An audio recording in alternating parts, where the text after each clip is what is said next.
I don't know what it is. The second we start recording, I get so sweaty. Maybe it's nerves. I didn't realize. I thought just my room got hotter. I'm a little anxious because I feel rusty. It's cold now. Yeah, I feel rusty too, but also, I mean, you know, it's season 3. We got this. We're pros at this now. What does that mean? We got it. We can't even fuck it up if we try it at this point. I mean, but it is interesting. We chose an episode with almost no structure as the one we returned with. Yeah, and also the alternative was the video, which also had no structure. That's true. But even our structured episodes don't have structure sometimes.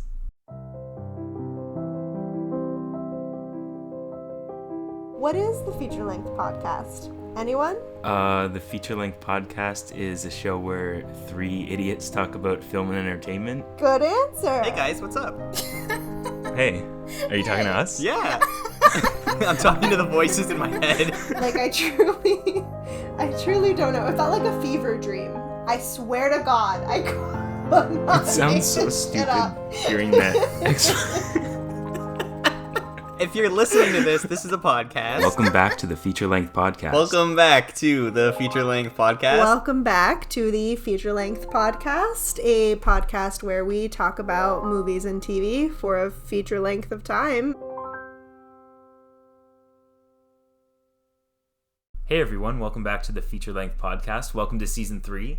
We're glad to be here. Season 3, can't believe it. I'm Daniel. With me is Carolina. Hello. And Marco. Hey!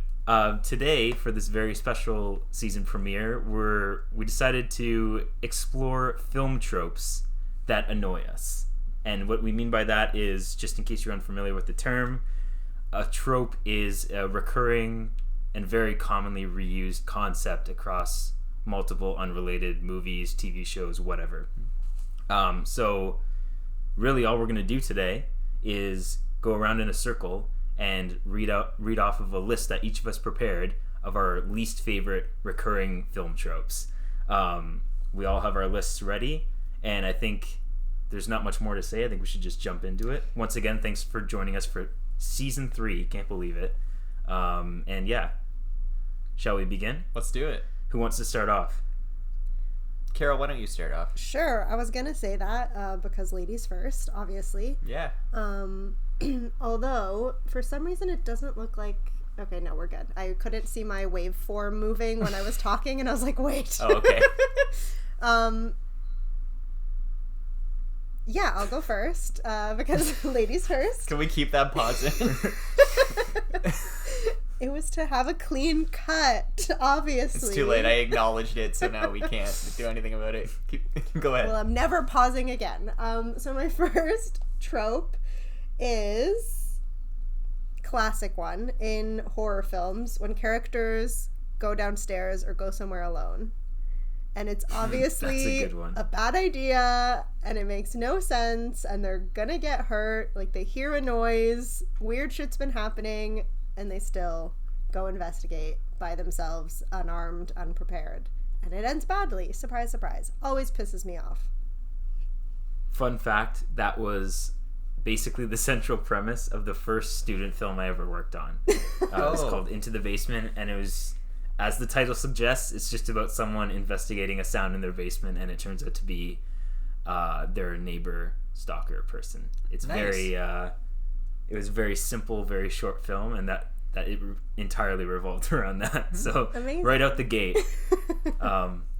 yeah, I like it. Yeah, that's a good one. There was this like viral tweet that was going around that was talking about, it was like some film class or whatever, and basically it was like, oh, like one of my students said something really insightful today, which was like, you shouldn't expect characters in a movie to like understand what genre of movie they're in, and like in reference to doing stupid shit like that, because like if you weren't in the context of a horror movie, the argument being that you wouldn't do stuff like that. And like, I don't know, I guess that's true for like the first time, like if you heard like a noise once, but what's so frustrating is when it's like the midpoint of the movie and like a bunch of like horrific shit has happened or whatever, and then like it's all again like, oh yeah, let me just go explore, and it's like, why the like, you know at this point that there is shit going down. Like, that is ridiculous.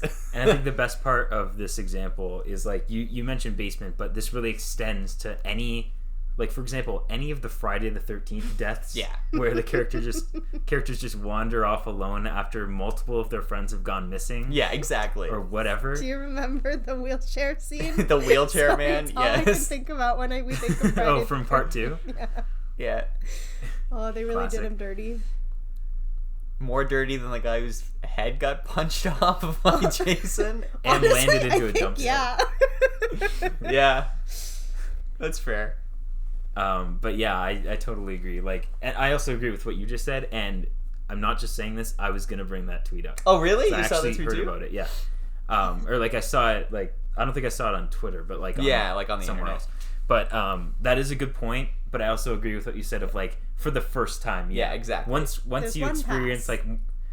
like, exactly, once you experience more than one abnormality for the night, like a noise that you're hearing in your basement, Yeah. maybe like, call someone after that. Exactly. Especially if you're living alone. Yeah, and especially if the context is like you went to some spooky house in the woods where like it's well known many people died there, and Yeah. you should, like it's like, okay, well then at this What point, were you expecting? Really? Yeah, exactly. Like let's just be a little realistic about the context of the situation.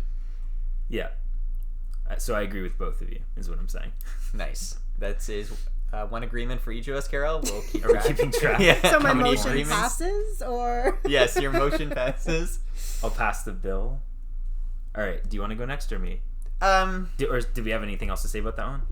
No, I think we're good. Although I will say, excuse me, a lot of my tropes, both the ones I like a lot and dislike, I noticed come from horror. So I don't know Yeah. if there's going to be a place Horror for us is, to like- discuss, why it's so trope heavy in general. There's so many horror is really bad for tropes, honestly. It is. I mean, I think in general, like, maybe potentially one reason why is that the idea of where a trope comes from, and this was something like it was going to come up inevitably, but like pretty much every trope that I could think of on this list that I made has like good examples of the trope as well, and it kind of goes without saying, but the reason something becomes a trope is probably because it worked really, really well on something.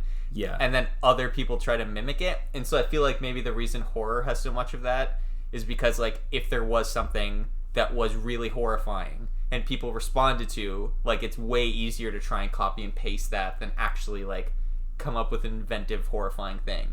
Because, like, I mean, almost any genre of movie does have its own set of tropes. I just feel like because most horror is, like, schlock garbage, it's way easier to see it than like other genres where the tropes go a bit more unnoticed. Maybe because in those movies where they do go unnoticed, there's also original ideas, and Yeah. the worst examples of these, like, it's all tropes. There's nothing original, like the Friday the 13th movies, which are literally just a copy of Halloween. but Exactly. with more kids. Exactly. And then I think that also speaks to the fact that, like, the reason there's so much horror made is because it's so cheap. Like, it's so easy and cheap to make horror, which is also probably, like, if you apply that lazy logic, probably why it's the most tropey, like, genre. Yeah.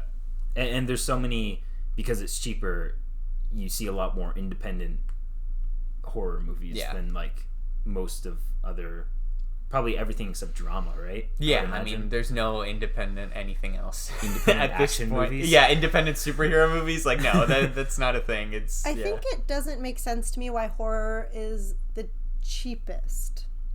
Because in theory, you would imagine they would need like special effects or makeup or even fake blood, but I don't know how much that costs or what is typically used. But I guess independent horror can usually be kind of bad looking and clearly is not using Yes. really professional grade materials. Yeah, I mean, I think cheapest, not like in relation to the fact that the majority of its budget can go towards the things that you talked about, and then they can just cast like unknown useless I was actors. gonna say that too, like with indie Useless. horror movies, well, it's almost always just someone you've never seen before. Exactly. And I think that actually helps because it's less distracting seeing, like, you'll be less taken out of the movie if you're seeing like I don't know, Brad Pitt in a horror setting. You're like, clearly what I'm watching is not real, but in your subconscious, if you're watching something with an unknown like protagonist or an unknown actor for the protagonist, you're like, for a split second, you're like, I could almost be watching something that actually happened. Yeah, totally. That is why found footage is some of my favorite horror. Perfect example. And Blair found Witch footage. Project. Yeah. And So many people actually thought that happened. yeah, I mean that was the whole marketing gimmick at the time. Yeah. It was like, this is real. But yeah, I mean, and I think that also speaks to like the in the last 25, 30 years, like the cheapness of horror, of like found footage being the perfect example of like, you can literally, You don't need a cinematographer. you don't need Just anything. give your actors Yeah. the camera. Yeah, it's like, it's a joke to make. Yeah. And that's also why it's so tropey a lot of the time. Yeah, For sure. Okay. definitely. All right. Do you want to go next? I'll go next. This is a reiteration of, for longtime fans of the podcast, we did a Q&A episode a long time ago, season 1 maybe.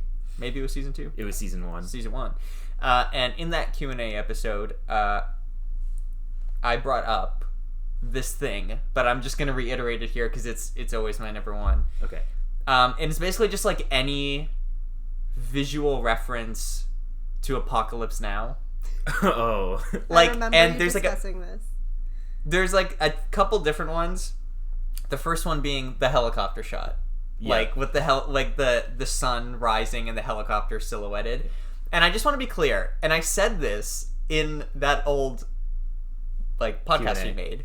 And I stand by it because I actually have an example to back it up, where what I said then was like, I would be fine with it if it was done comedically, but most of the time it's done to be like, look how fucking sick we are. Like Man of Steel does it. Rogue One does it. Like there's Star so many. Wars. Yeah, like there's so many goddamn movies that like do it legitimately, and I'm like, oh, stop. Like you're not Apocalypse Now. Like shut the fuck up.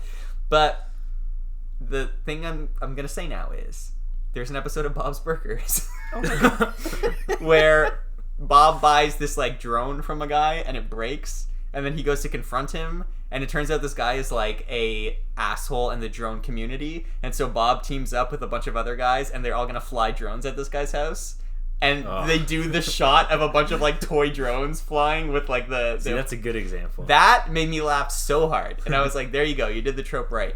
But then the other Apocalypse Now thing I didn't bring up last time, but there's the famous shot of Martin Sheen like rising from the water with like, and he's like all That's the covered one I in thought you were mud. going to talk about. Okay. Yeah, I also hate this one. And most recently, do you know what did this one? No. Jurassic World Dominion did this Oh, yeah. with Bryce Dallas Howard. Yeah. And it forgot really you pissed guys me off. watched that movie. I forgot that I Oh. watched that movie. We watched that movie. I wish I could forget watching that movie. Yeah. Here's a question for you. Mhm. Do you hate these tropes more than in War for the Planet of the Apes when they made the Apocalypse Now pun? Oh yeah, definitely. That's fine. I don't care. Apocalypse Now, I got a good laugh. I was like, you know what? Whatever. Apocalypse Now, sure. Because the whole movie, like at least that movie, like thematically is similar to Apocalypse Now. So like having some reference to it, I was like, yeah, like because it is basically Apocalypse Now. But like to have fucking Rogue One or With the TIE fighters? or Man of Steel do it, I'm like, When did, oh my when god. did it happen in Man of Steel? I don't remember. It's at the beginning when they're on Krypton, and there's like all the shit happening on Krypton. There's like a battle, and Zod's there. And anyway, they do the shot with Zod fucking coming to kill Jor-El or something. I don't know. Oh, yeah, with the snap. Yeah. Oh, well, yeah. There is a snap scene, which makes it even worse. That's like a whole separate cliche. But yeah.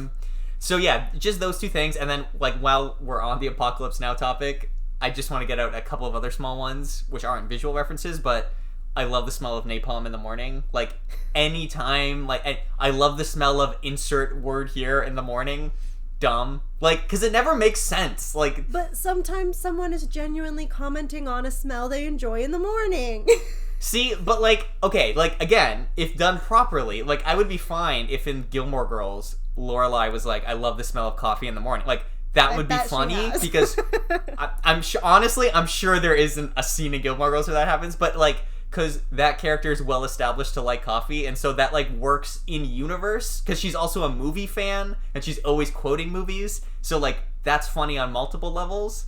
But when someone just does it in like a dumb way that doesn't make sense outside of the Apocalypse Now reference, I'm like, okay, great, thanks for that. Thanks for making me think of that horrifying movie. Like, I like fuck you.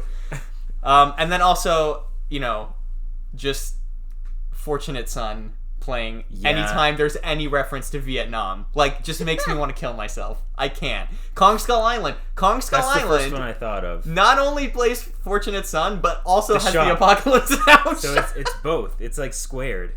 Yeah, Can fuck someone that movie. sing Fortunate Son for me, or do I have to look it up later? No, you'll know it. Just look it up. Carol, close your eyes. Picture the Vietnam War. And then picture there, a right? song. Picture a song. What's the first song What's that the comes first to mind? song? I don't think you of see music helicopters when I flying think in. of the Vietnam War. You should. It was literally the theme song to the Vietnam War. Yeah, but also just by extension, it's not just any scene in Vietnam. Like it's anytime like or not it. You anytime, guys but are like a lot of useless. times a group of characters is riding into something, Yes, yeah, like we're going on a thing. and or it's like whatever. there's an American Yeah. spirit like theme to it. Yeah. Yeah, I hate that. I hate all that shit. And all of that comes from Apocalypse Now, which Oh, again, okay. like, yeah, you know the song now? Yeah. Yeah. Okay, there you go. Yeah, all of it sucks. Fuck it all. Burn it.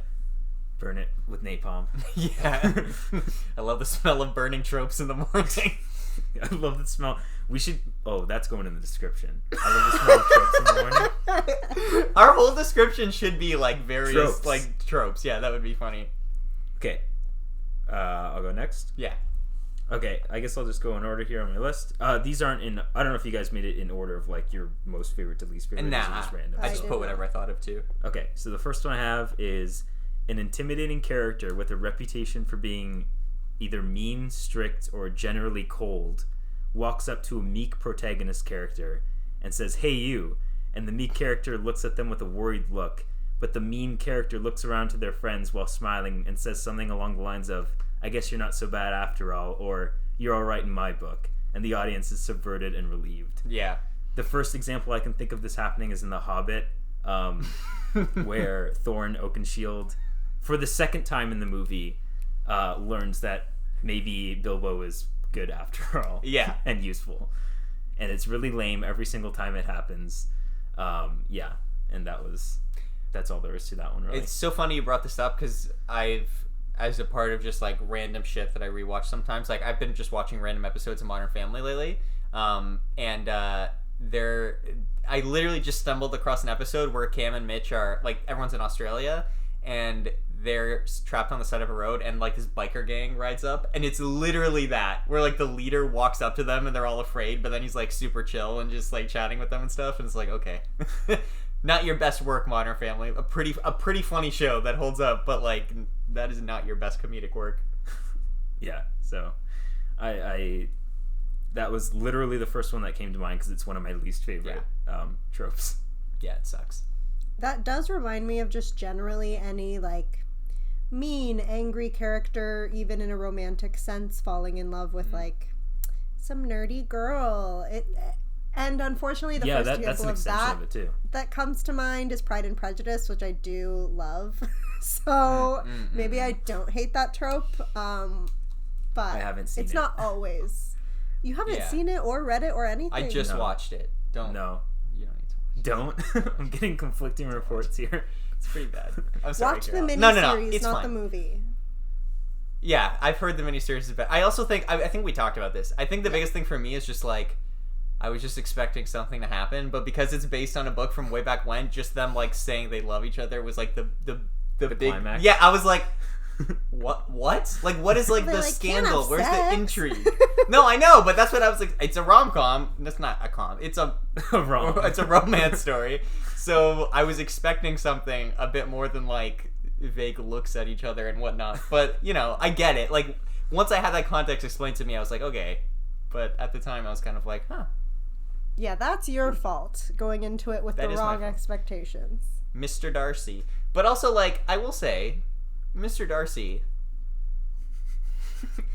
like, also That's it. not as much of an asshole as, like, the modern version of that trope, where it's, like Jess from Gilmore Girls. Like, sorry, I'm also rewatching Gilmore Girls, so that's gonna be a lot of my references, but, like, It's another reference I don't understand. like, you know, Mr. Darcy's, like, not great, but also, like, he's not Jess.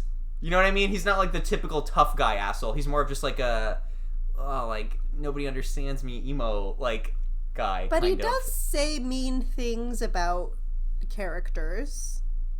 Yeah, Yeah. sure. Jess does Yeah. the same.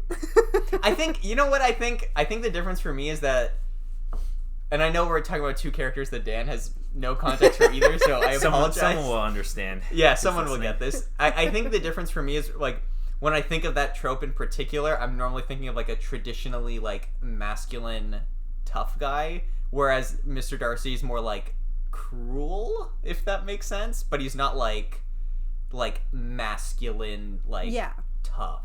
He just thinks he's better than like someone Yeah. He does. superior in some way. Yeah, it's more of like a superiority thing and less of like I'm like a ripped sexual badass like thing. So, but I agree. You are correct that it definitely is like enemies to lovers, which is, you know, really what we're kind of Yeah, talking enemies to lovers or just enemies to Enemies friends. to friends, Yeah, yeah. fit in this trope. about. Yeah, enemies to friends too. Yeah, definitely. Those are both applications of the trope. Yeah, exactly. Also, Dan, how Right. you felt during that part of the conversation was how I feel every time you guys discuss Star Wars or I understand. superheroes. That's or why comics. You just zone out for a welcome bit just and sitting come back back when for you're this one, ready. yeah. Yeah. Totally Okay, so I'm fine. next. Yes. Sorry, I keep clearing my throat. This is going to be horrible to edit. So, another one that I absolutely hate that I think will only become more frequent with time is anytime a part of either like a villain origin or any part of the story really brings you to Reddit or Reddit bros. And an example I can think of is the Batman. Like when they had that whole chat room like on the dark web or whatever was going on. First thing I thought of too. Yeah. I hate it every time. It makes me uncomfortable. It never really feels like they're commenting on the existence of Reddit and Reddit bros. It's really just them like acknowledging it exists and using it as a It's too device in real. their plot, which is fine. Yeah, but like at the same time it is too real, I think, and too, I don't know, prevalent in our society right now and actually causing real harm. So every time it happens in a movie, I'm like, ugh, I don't like it. Get rid of it. That's fair. Yeah, I agree. It definitely is a bit real.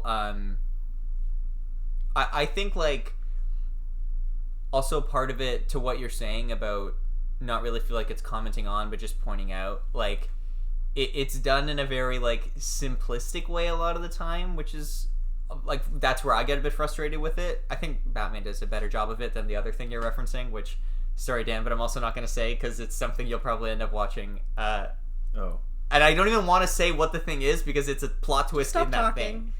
interesting. So like Yeah. one Don't day worry about it. you'll stumble upon it and then you'll go, oh, this is what they were What talking did I about. recently tell you I'm planning on watching? No, it's not based on No, anything no, you've recently yeah. said. Oh. But it's just we won't go into it. But okay. anyway, Stop like thinking about it. yeah, don't think about it too much. But in that other thing, I think the thing that was so frustrating for me was like it was the one-stop shop answer Yeah. to an incredibly fucked up thing with like no other context other than like this person listened to a podcast and was kind of on Reddit one time.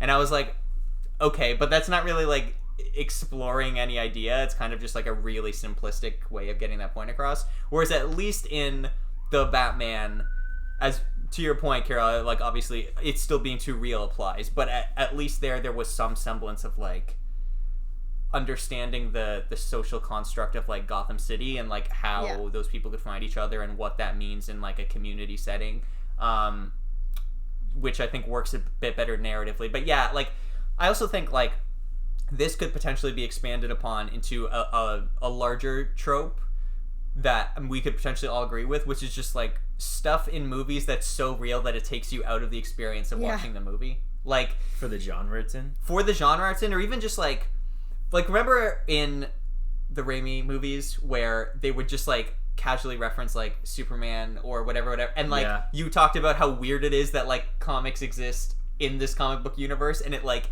it kind of pulls you out of it because you're like, but this is a superhero universe. This is a reality. Yeah, Like, that even kind of if stuff. it wasn't DC, even if it was just other Marvel characters. Yeah, it would just be weird. And so I feel like anytime you get a bit too close to reality and people start referencing things that are, like, happening currently in the news or are, like, prevalent or famous, it definitely can be a little bit like, what the hell? Yeah, What? it's like, that's what Culture documentaries are shock. for. Yeah. We don't need this. It reminds me of the aftershock of Nolan's effect on modern blockbusters. And again, like, we brought this up so many times. It's really, I feel so bad for blaming Christopher Nolan for this, but there's been such a ripple effect. He can take it. Even if you're not, that's true. Even if you're not watching a Nolanized movie per se, there are so many movies that try to at least slip in, like, some little element of real worldness to, like, amplify the legitimacy of their universe, right? So I think that's just something that's been more prevalent since the Nolan Batman movies. Yeah. And, I mean, obviously it existed before that, but more so after those came out, I think. I think you're right. Yeah. I will also say, I think what contributes a lot to the problematic nature of this trope, and, like, this decides, or not just decides, but contributes to deciding how bad of how, like, problematic it is how far they go, how far the filmmakers go to portraying the deep web. And, like, sometimes they really do it lazily and just say, like, oh, this person was a Facebook user, so they're So they're a terrorist now. they're an incel, like, yeah. and it's like, that's really lazy when you're just demonizing, like, internet use. Yeah. But I think, for example, like, the Batman, although we brought it up, I think it is better than a lot of other ones where it actually just, like, it doesn't show, like, a well-known social media website. It actually showed, like, some obscure, like, dark web setting, and that I think that also indirectly contributes to how the incel audience of a movie might take it, and that is a huge factor as well. Like, it's like when you watch Breaking Bad and you sympathize with Walt when you're not supposed to, because you're completely missing the point of that show. Yeah, exactly. And in American Psycho is another example which we've talked about. I think this blends into that a little bit as well. It's just, it's how some people look at that, and, like, how much they, or not how much, how they interpret it as, like, something to look up to, or something that's, like, totally wrong. I think it's definitely. It's who you are watching the thing as well, and that's why I think it can be very problematic as well. Yeah, and it definitely, to sort of piggyback off, like, the idea of who you are watching the thing, not even, like, obviously taking it, like you said, problematically versus, like, not, and understanding it, but then I think there's even the other layer of sometimes going so far in the depiction of something that it's like glorifying it. It's like it's getting the point across, but it's only getting the point across to people who already get the point, and it just makes them feel worse. And, like, the Carol, you talked about this perfectly with what was that movie about climate change last year that was Don't like, Look Up? Yeah, Don't Look Up. Remember, you brought it up on the podcast. It's just being like it like, yeah, but, like, who is this for? Because, like, we all know, and it just makes us feel shitty for no reason, and nobody else is fucking watching it. And then, I know I brought it up before, but there was that show Them, which is, like, a horror show, which is, like, uses racism in what tries to be a Jordan Peele way, but then just ends up being, like, showing a ton of really fucked up racist things all the time, and it's like they feel like they have carte blanche to, yeah, like, because depict whatever they want. Exactly. And then it's just like, well, this is like genuinely harmful now to people, like, in a way that, like, Jordan Peele, I think, gets around by, like, having the racist elements be the horror, but in the way a good horror thing works, not, like, hitting you over the head with it, like, having the subtext of it be there, whereas this was just like, here's blackface, here's, like, Yikes.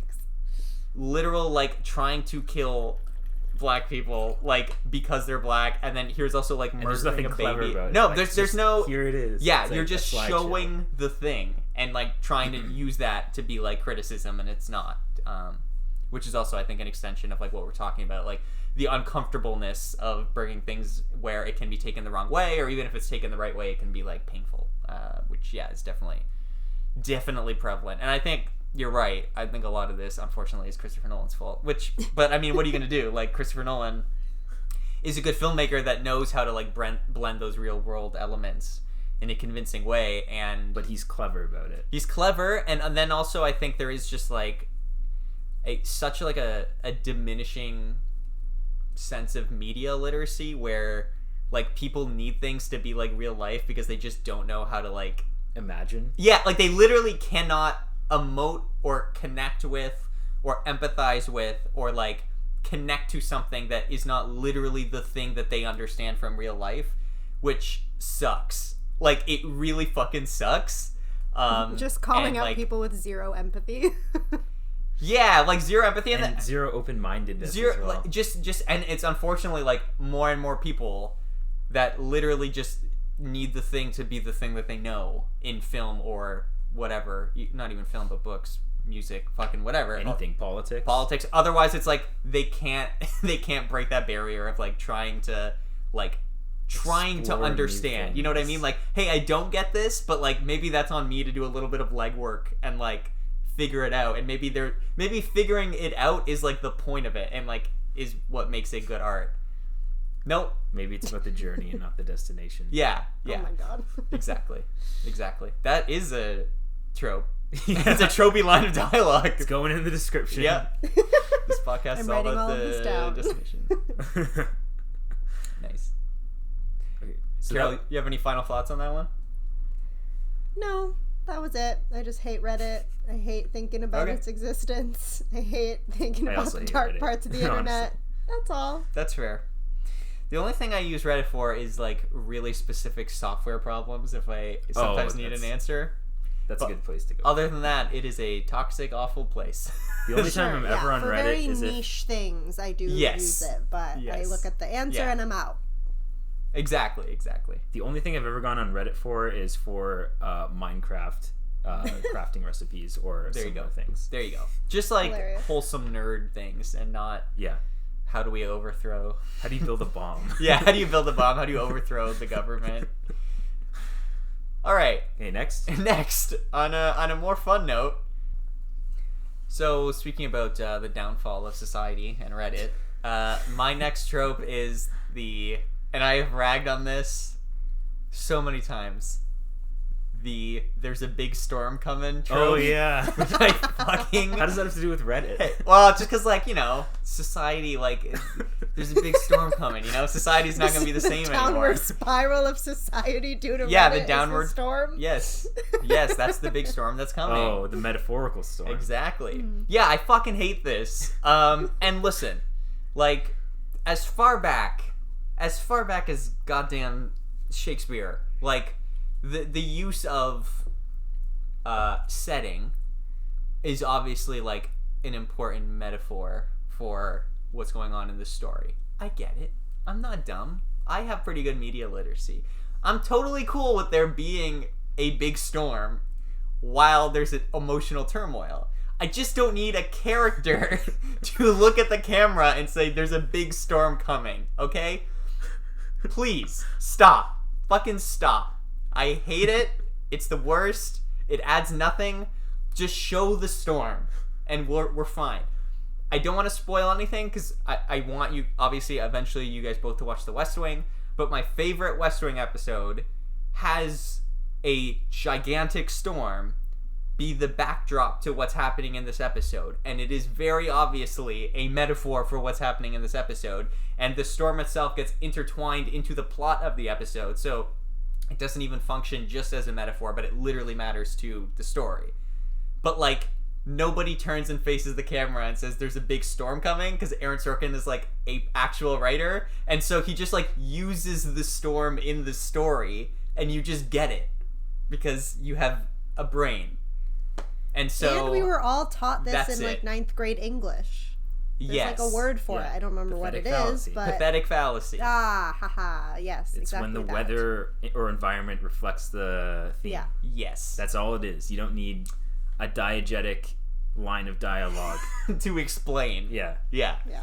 Yeah, exactly. It is literally just the use of dialogue to explain a grade 9 level, like, storytelling element. That's all. Please stop doing it. We get it. I promise. Nobody is confused by it. We can move on. The first one that comes to mind is in what's it called? Wind River Yeah. with the snowstorm. Yeah. It's like storms Yeah. are coming. Storms are coming. I always think of the line from Harry Potter that's not actually there's a big storm coming. Order of the Phoenix. Yeah, but it has the same like It's changing out there. yeah, he's like it's changing out there as like there's a storm coming in. This and I'm also like, applies to lines that aren't explicitly storms are coming. no, but just that idea where you're like explaining a thing that like doesn't need to be explained because it's really clear subtextually what's happening. Yeah, it's just I don't know. So many of my tropes, like you're gonna see as we go through the list, have to do with just like treat us like as if we're smarter. Like nobody needs this, and it's better if you don't do it. So Yeah. It's very But- annoying, I agree. I will say maybe not nobody needs it, because some people are, I don't know if I want to say this and put it on the internet forever, but some people Yeah, are don't. just Do dumb. it. Yeah. they are. But No, here's you're what right, I, you're right. They So know not- they're some writing for people a dumb need it. audience. But that's the thing, like, and I think that's what I find so frustrating, again, about so much, like, modern stuff now, is that it all feels like it's being made for dumb audiences, and it's really frustrating, because it's like, most audiences aren't dumb, though. Like, even people, like, we are all crazy movie fans, but, like, even when I'm watching movies with people that aren't crazy movie fans, or whatever, like, and if we're talking during the movie, like, they pick up on shit. Like, people aren't dumb. Like, everyone understands the basic structure of film. Everyone understands, even if they can't, like, explain it, they, like, intuitively get these things. Yeah.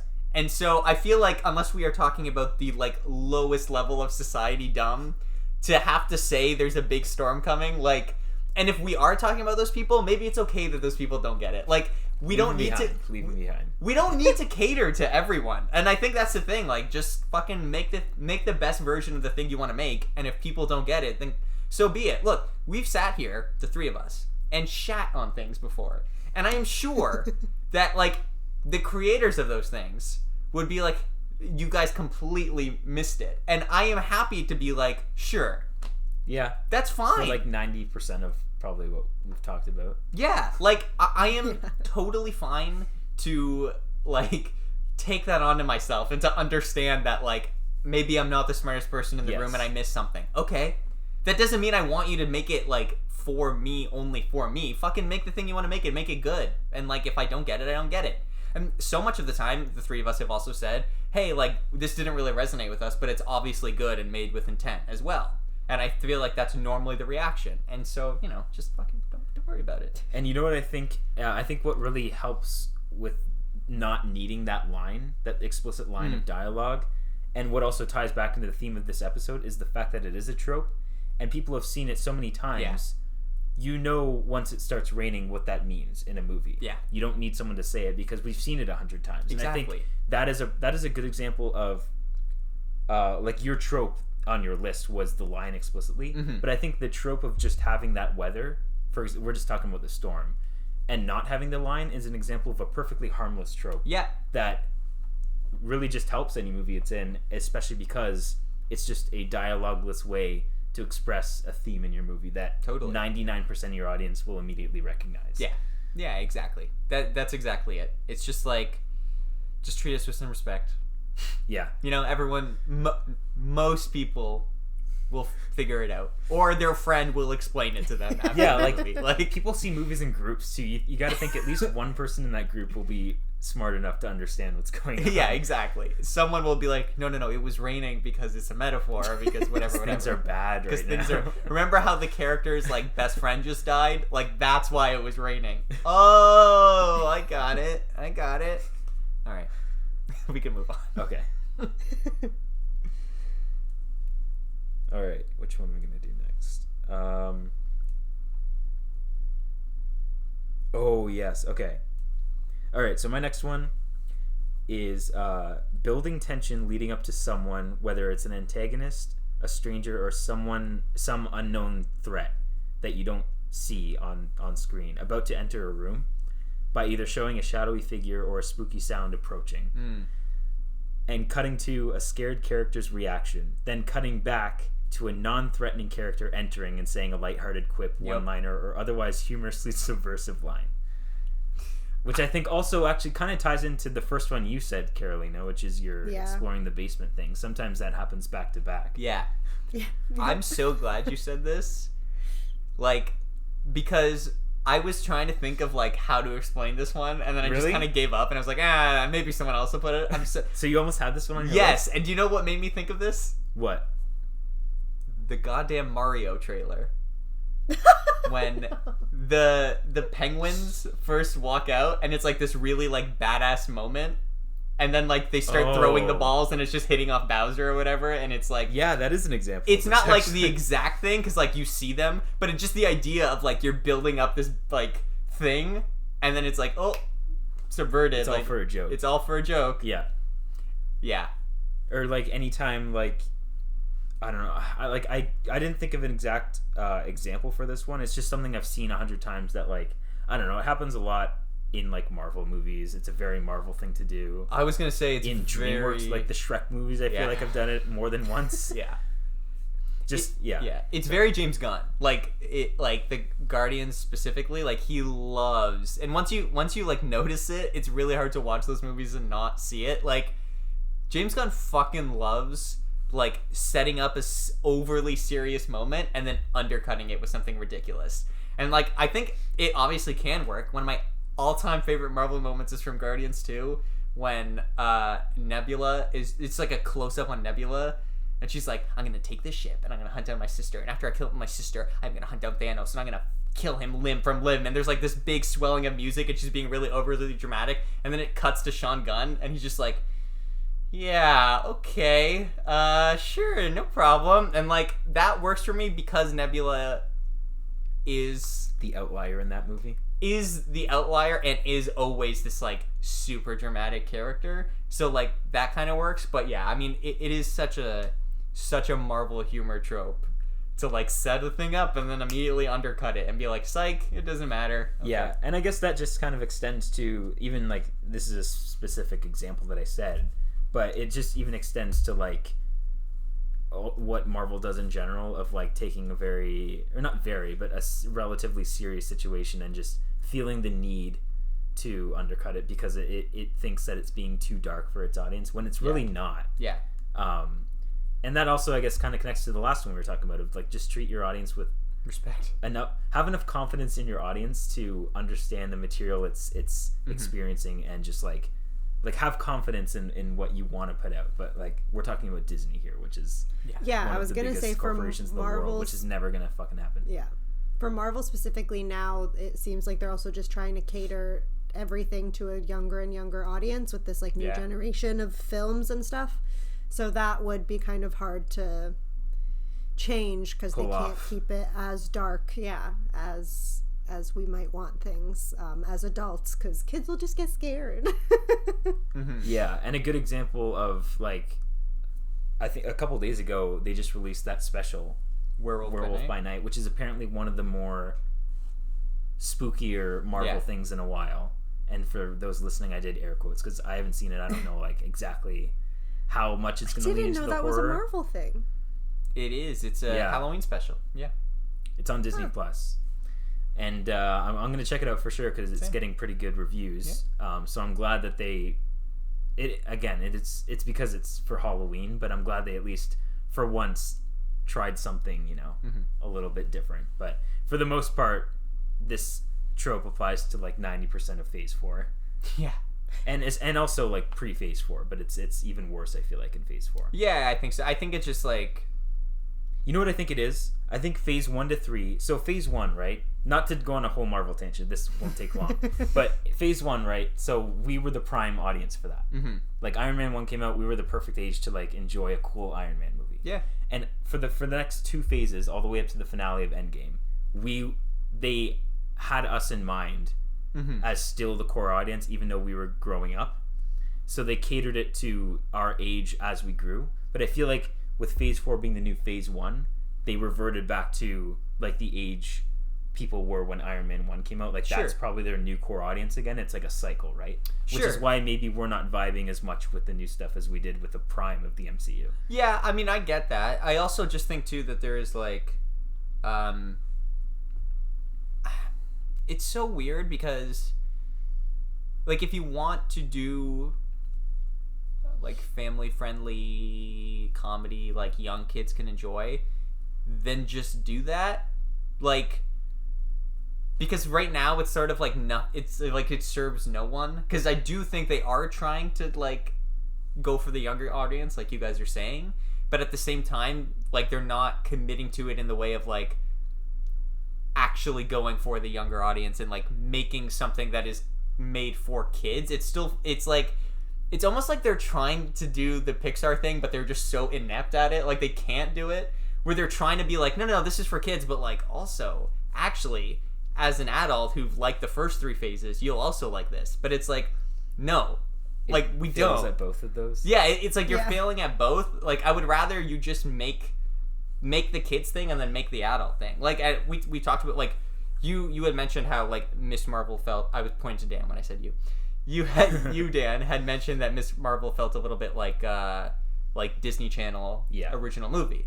And I think the frustrating thing is like, sure, but then like let other stuff feel like phase 1 to 3 MCU. Yeah.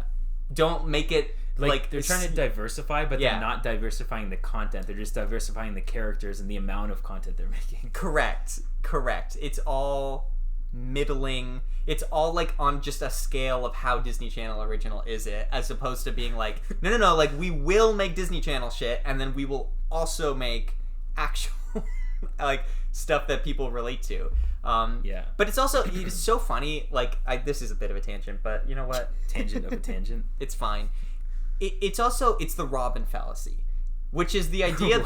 it's the idea that like back in the day, comic book writers were like, listen, we need to give all superheroes, started with Batman, but like eventually that's why Captain America had Bucky, etc., etc. It was like, we need to give all superheroes a young sidekick, because who else would the young people relate to?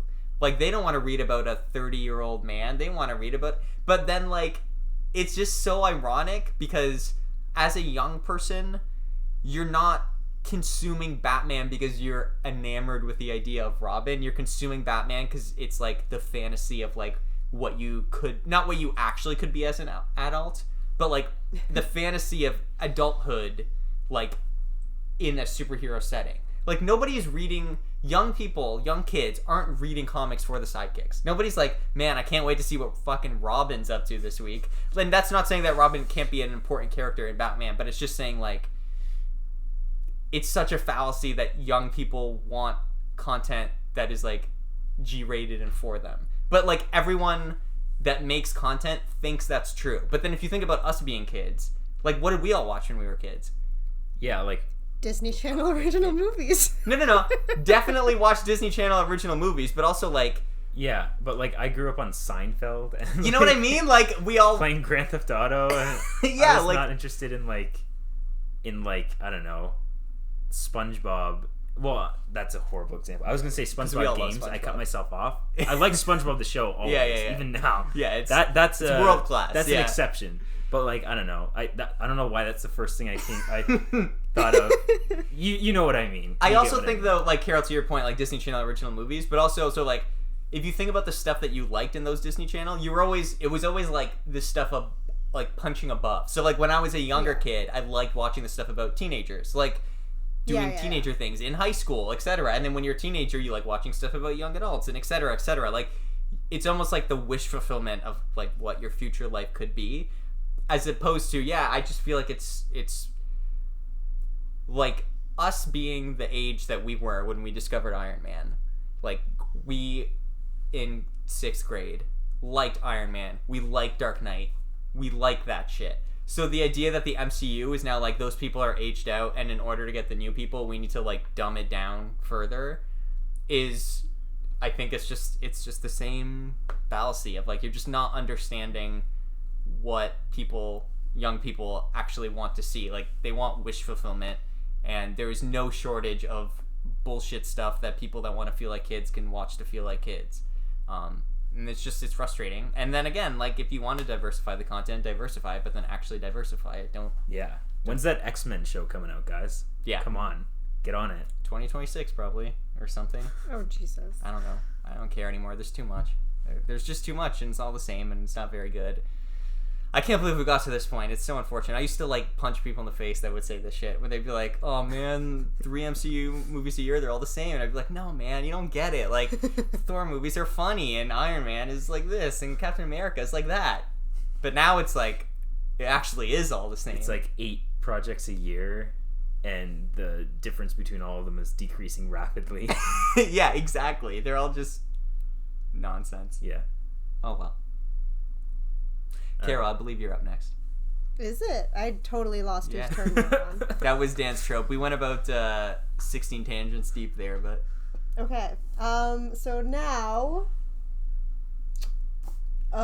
one that I absolutely hate is Hell yeah. whenever, well, although obviously sometimes it's executed well, but usually I hate when there is someone gets cheated on by like a family member or a best friend. My example being like in Love Actually, if anyone's seen it, for Colin Firth's character, his wife, spoiler alert, but it happens at the beginning of the film, but his wife cheats on him with his brother. And I hate that shit. But then like in things like Fleabag, obviously, I can't be mad at it because Fleabag is perfection. But in general, that is a trope that pisses me off. Oh, so you mean being cheated on with, or like the person cheated like, on you with a member of your own family? Like, I guess like betrayal by like your closest friend of all time, Okay. or your brother or your cousin or whatever. Just like, I'm sure that happens in real life. Not to me, because I have great friends and family, but it just usually feels like unbelievable, and like they're doing it just to like complicate a scenario in an unnecessary way, where like cheating in general is always going to be shitty, but like why does it have to be with the brother? Right. You know?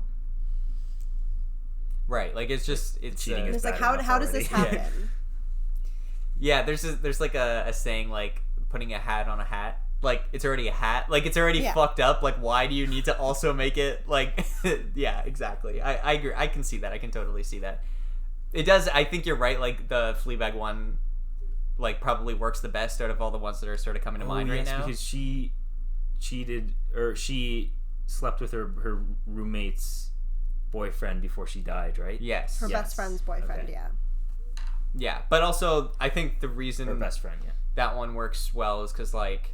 That is the central thing of the entire first series of Fleabag. It isn't the cheating that matters in that. I mean, not that the cheating's like good, but it's like specifically the fact that she hurt her friend is like the... And she's dead also. Yeah, like that is why it had to be that way. So It's like extra betrayal. yeah, definitely. That's totally fair. The first thing I thought of, I don't... Like, you may have mentioned it, I didn't hear, but in Bly Manor, when we find out that... Henry Wingrave cheated on his brother, or slept with his brother's wife, and then they both died in a car accident or whatever. Yeah, I forgot similar about that. I situation. only think about Always, the gay a lot of plot these follow points. with. Pardon? I said I forgot that point because I usually only think about the gay storyline in that show. Oh. You know what? A lot of this trope also seems to include death after the fact a lot. It's like just a hat on a hat on a hat. Just a hat cubed, just like so many levels of hats. Yeah. Yeah, definitely. But either way, All right. unnecessary was my point. Agreed. I would agree. What agreement points are we all at right now? Has anyone? Oh, been keeping track? I mean, I've agreed with everything. Yeah, I think I so don't far. think I'm enjoying this anyone's thoroughly. disagreed. Yeah. Yeah. I'm loving hearing the ones that you guys thought of that I didn't like. Yeah. I'm also so glad we haven't repeated yet. Like, I feel like Yeah, I know. Dan, you mentioned something that like will like slightly be related to something I'm gonna say later, but like that's as close as we've got to repeating. So Okay. And there was the one you almost did but didn't include. exactly. So it worked out that you didn't. Go us. All right, my next trope is a really simple one, and it's bullies that are straight up evil instead of just being mean. And like the best Stranger Things. Yes, Dan, yes. The Stranger Things bullies that are laughing at Elle because her dad died. Nobody is that much of a bully, okay? I have been bullied. I will not speak for you two, but I've like been bullied in the okay. past. Yes. Bullies will make fun of you for like the fucking thing you brought to lunch. But like, Yeah. if your goddamn father died, bullies aren't gonna be like, man, you're such a loser because your dad. That is like Satan shit. Okay, I hate that. I hate that so much. And I'm about to do something I never thought I would do, which is praise the Amazing Spider-Man 1. Because there is Flash. Oh, yeah. Flash Thompson is famously Peter Parker's bully. And one of the only scenes in that movie that I was like, that is so well done, is after Peter's uncle has been killed, and like Flash is like sympathizing with Peter, and like lets Peter take out his rage on him or whatever, and he's like, it's cool, man, like this is fucked up, I get it. And I was like, man, what a great scene. Like, what an actual like human interaction that scene was. Like, because Flash is a bully and he's just like vaguely a dick, but when something like real happened, you know, he was a real human being about it. And yeah, I can't stand that. I cannot stand the like utter demise that like these high school students are doing on each other. And like this, listen, I watched a movie recently, a Netflix movie. Carol, do you know what movie I'm talking about? Is it the Do Revenge one? Yes. And let me tell you something, okay? There's another trope I'm going to bring up that this movie also did, but before we get there, I will just say that the twist in this movie is unfathomably insane. Like, and I kind of loved it just for how fucking insane it was, but but like the level to which this like bullying and like revenge getting goes for high school students is like borderline killing and ruining someone's life. Oh. Yeah. Like it is gets intense. Absurd. And like it's funny, like it's but like, man, like no. Nobody in high school is hitting someone with their car. I'm Jesus. sorry to say, okay? Like maybe by accident. And I'm just going to leave it at that. But I that was also like just the wanna point of bring the up- movie. No, It's I just get like- it. I get it. Yeah, it was like no one does revenge It's on a intentional. teenage girl. Yeah. No, I totally get it. But it's just because this trope is already top of mind, like seeing that shit play out. Yeah, I can't. I loved that movie. I was just gonna say another example of where it's like not done that way and it's actually done well, surprisingly, is in the first Top Gun movie when Goose Yeah. dies and Iceman isn't a dick for 5 minutes. Yeah. And it's basically the same as in Amazing Spider-Man 1. It's like what you just described. Exactly. He's just like, hey man, I get it. Yeah. It's fucked up. Hey man, you gotta cool it. You're going crazy out there. Which is, again, more praise than that movie also probably deserves. 'Cause Yeah. it's like one of the only things it probably does effectively. Yeah. One of the only things that holds up. Yeah, that's what I mean. Yeah. Definitely. But yeah, I don't know. Just make your bullies bullies. Like, it's really not hard. Like, And we've talked about this before. Just make your antagonists not spiritually the worst person in the entire world, so that yeah. your protagonist feeling like a better person than them actually takes effort, and like it's more rewarding when that journey is complete. Like Totally. when your protagonist has to like look at them and be like, am I like this person? Am I different than this person? It's actually a question, and not like, of course I'm the polar opposite of this antagonist of mine. Yeah, exactly. I completely agree. All right.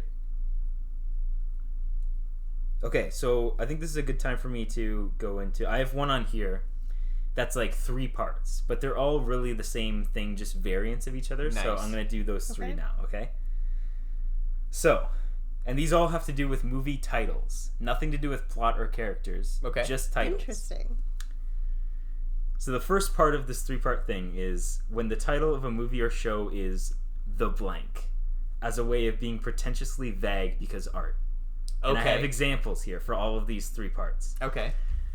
The Aviator, The Judge, The Shining, The Thing, The Boys, The Office, The Words, The Gift, The Mandalorian, The Northman, The King, The Mother, The Father, The Village, The Gentleman, The Prestige, The Crown, and of course The Room.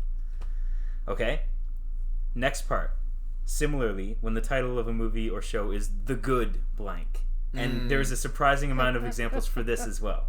The Good Place, The Good Wife, The Good Nurse, The Good Doctor, The Good House, The Good Liar, The Good Girl, The Good Son, The Good Dinosaur, The Good Boss, and The Good Fight. Not Wow. the dinosaur. And part 3 is when the title of a movie or show is just the name of the main character, especially but not limited to when it comes to movies in the cinematic universe. Obi-Wan Kenobi, Solo, Logan, Rocky, John Wick, Donnie Darko, Donnie Brasco, Aaron Brockovich, Jerry Maguire, Glass, and almost any movie or Disney Plus show in the MCU. Yeah. So yeah, not much more to say about that one. It's just I had to. That's Generic been bothering me for a titles. while. Yeah. You know, your second and third category can kind of be combined for a Good Will Hunting. Oh yeah, It's both a good something and And a the name. person's name. you're right. You're right. So that is like the most tropey movie title of all time. And that makes perfect sense because Matt Damon and Ben Affleck were like just graduated film students or Yeah. whatever, so they were prime pretentious. Yeah, exactly. That's funny. All right, I'm done with that one. Next. Carol? Yeah, I never think of titles. Thanks for sharing, Dan. I had a lot of fun with that one. Yeah, that's a good one. I Yeah, gotta say, I did not think of titles Oh, either. and That was a very good How one. I did you guess I come just up with wanna your say- list? Lists. A lot of these like I knew of in pop culture. A few of them I had to like for the good one.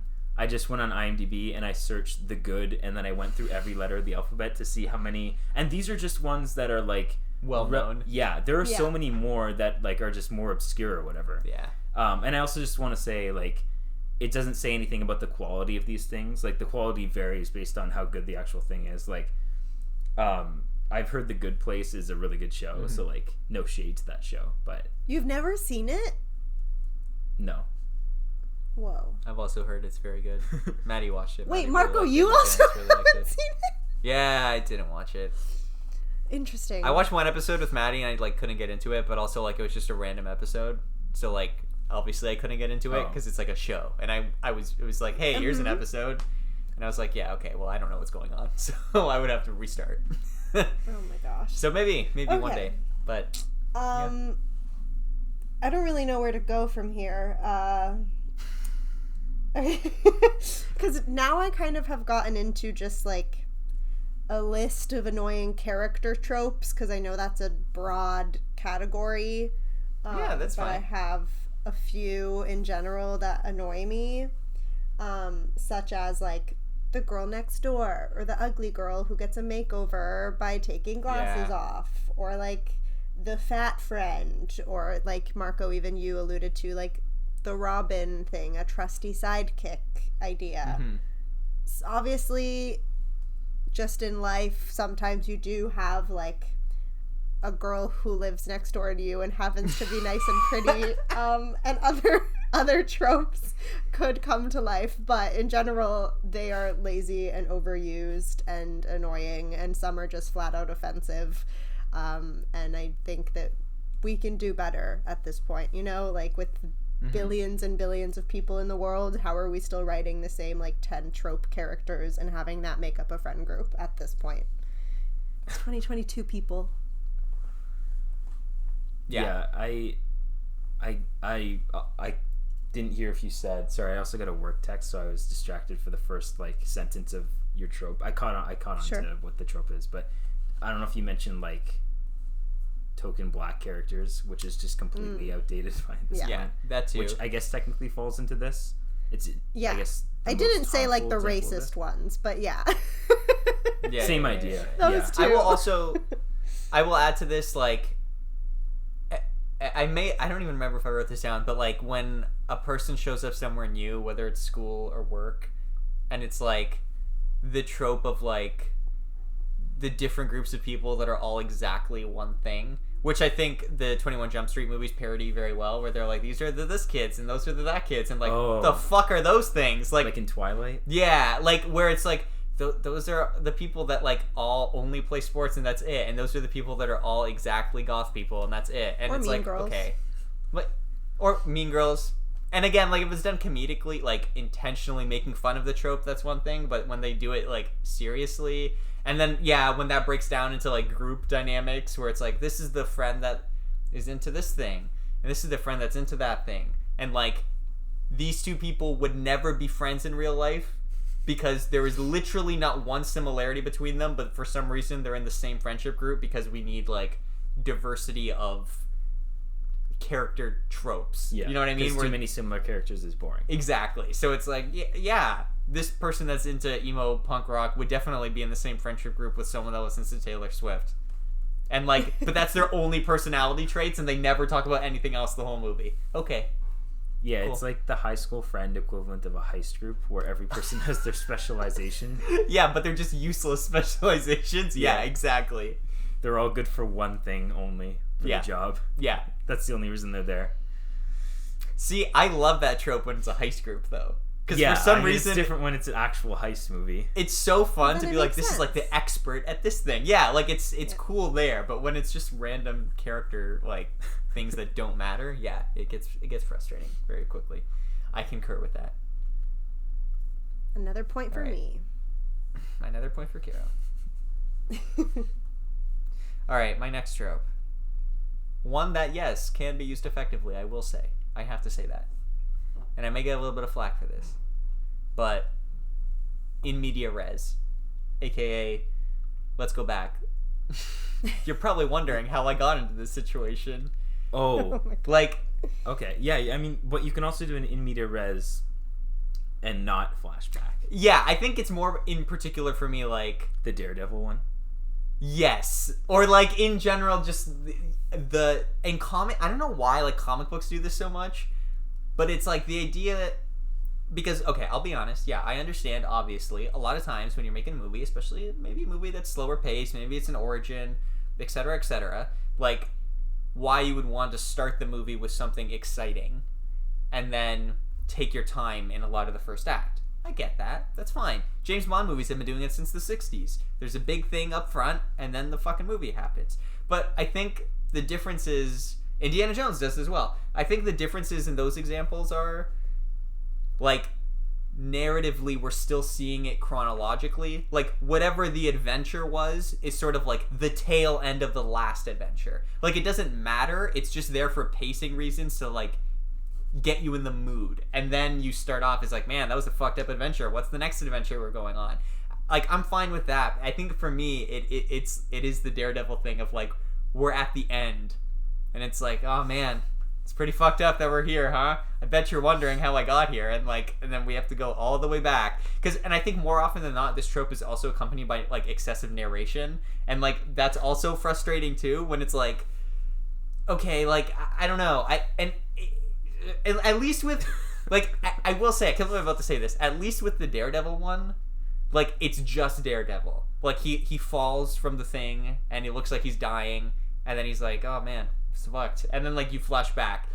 I think what I hate more is when the trope, like, clearly gives you indications as to stuff that's going to happen plot-wise. Like, if in that Daredevil flashback, like, Elektra was dead already. And then we're flashing back to them, or stabbed, whatever, and we're flashing back to them, like, meeting and having a relationship. And I'm like, yeah, but... Now you know they're gonna die. I know you die. So. And most movies don't do that super overtly, but I will say, again, going back to the media literacy thing, I feel like a lot of times with this trope, if you're just, like, somewhat paying attention, you can, like, figure out, like, you can do the math in your head to be like, well, if we were there, like, definitely this, and this has to happen at some point, which then takes away the fun of just, like, being invested in the story, because you're, like, outside of the story, like, trying to predict what's happening. Yeah. Which is why I prefer the, like, traditional cold open, which is, like, it's the end of the last thing, just to put you in the mood, and then we're gonna move forward from that, which is a lot better. I agree, because I do like a good in media res, but not when it's not when it sacrifices the intrigue of the rest of the story going forward. Yeah, exactly.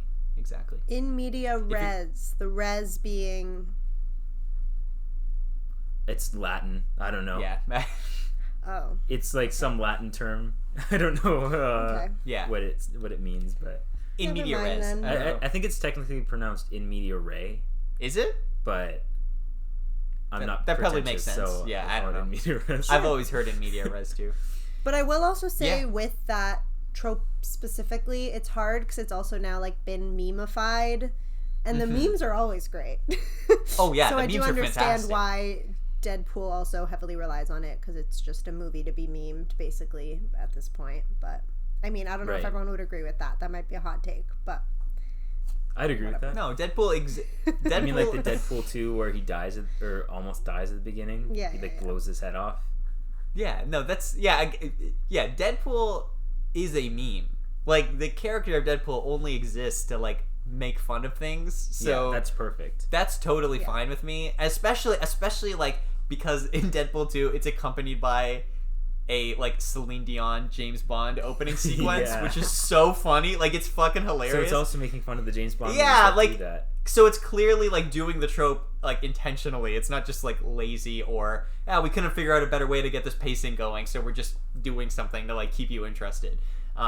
Yeah, like that. I totally agree. Like I think again, if done right, like comedically or the memification of it, it's totally fine. It's just it's the when you like. Sometimes I feel like you can even tell that the movie wasn't like written to be that way, but maybe in editing or in test screenings or something, people were like not interested, and so the director was talking to the editor, and they were like, "Hey, maybe we could just like put this scene up front."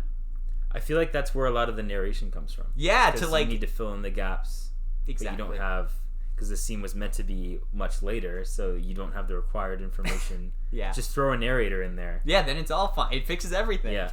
Also, like speaking of that, it's so funny that that's basically what happened with the original cut of Blade Runner, which I don't know if you guys know, but like, so the Blade Runner that you guys have probably seen, that most people see now, which is it's called the final cut because it's like Ridley Scott's like Intended.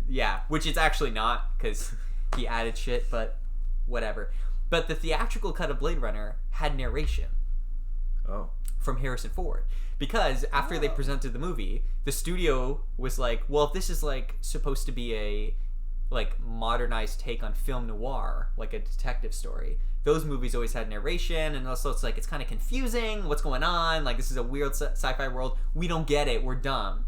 And Harrison Ford like was objecting to it so hard, and eventually they twisted his hand and was like, no, you have to do it. And so if you listen to like you can find the scenes where he does the narration, it is the worst acting Harrison Ford is. It sounds like Tobey Maguire's Spider-Man narration. Like it is that level Who of am like, I? yeah. Sure you want to know? No, honestly, it's like he's actually No. putting nothing into it. He's like, so the guy told me about this thing, and man, it was pretty messed up. Like he is. He's like he's on a podcast. Yes, like he could not care less. It's like it's fucking hilarious. And it's obviously not the best version of that movie, but like you should watch it just for the sake of getting that narration. I'm gonna look that up when I get home. It's really funny. Red Letter Media has a review on the original Blade Runner, Oh. and they play clips from it. Perfect. It's one of my favorite reviews. You should watch that episode. It's so good. You should watch it. It's really good. Okay, so whose trope was that? I don't remember. That was my trope. Okay, so I'm next. So I don't know why I'm pointing on my webcam as if that's gonna help. You're actually anyone. pointing in the right way. Yeah, you did point the right way. Oh, So yeah. okay, let's do a protagonist with a dilemma is drinking at a bar, contemplating their problem with a bartender, whose actor is performing the role very cornily, and asks what's bothering them, as the protagonist verbally conveys the issue as a means of expositing info to the audience. And as much as I love the movie, the first thing that came to mind was Top Gun Maverick, Oh yeah. where we first meet yeah, a bartender, aka Yeah. love interest. Yeah. 100%. But there are a million examples of this, and I'm sure I don't need to explain. We're all The on the Shining. same page here.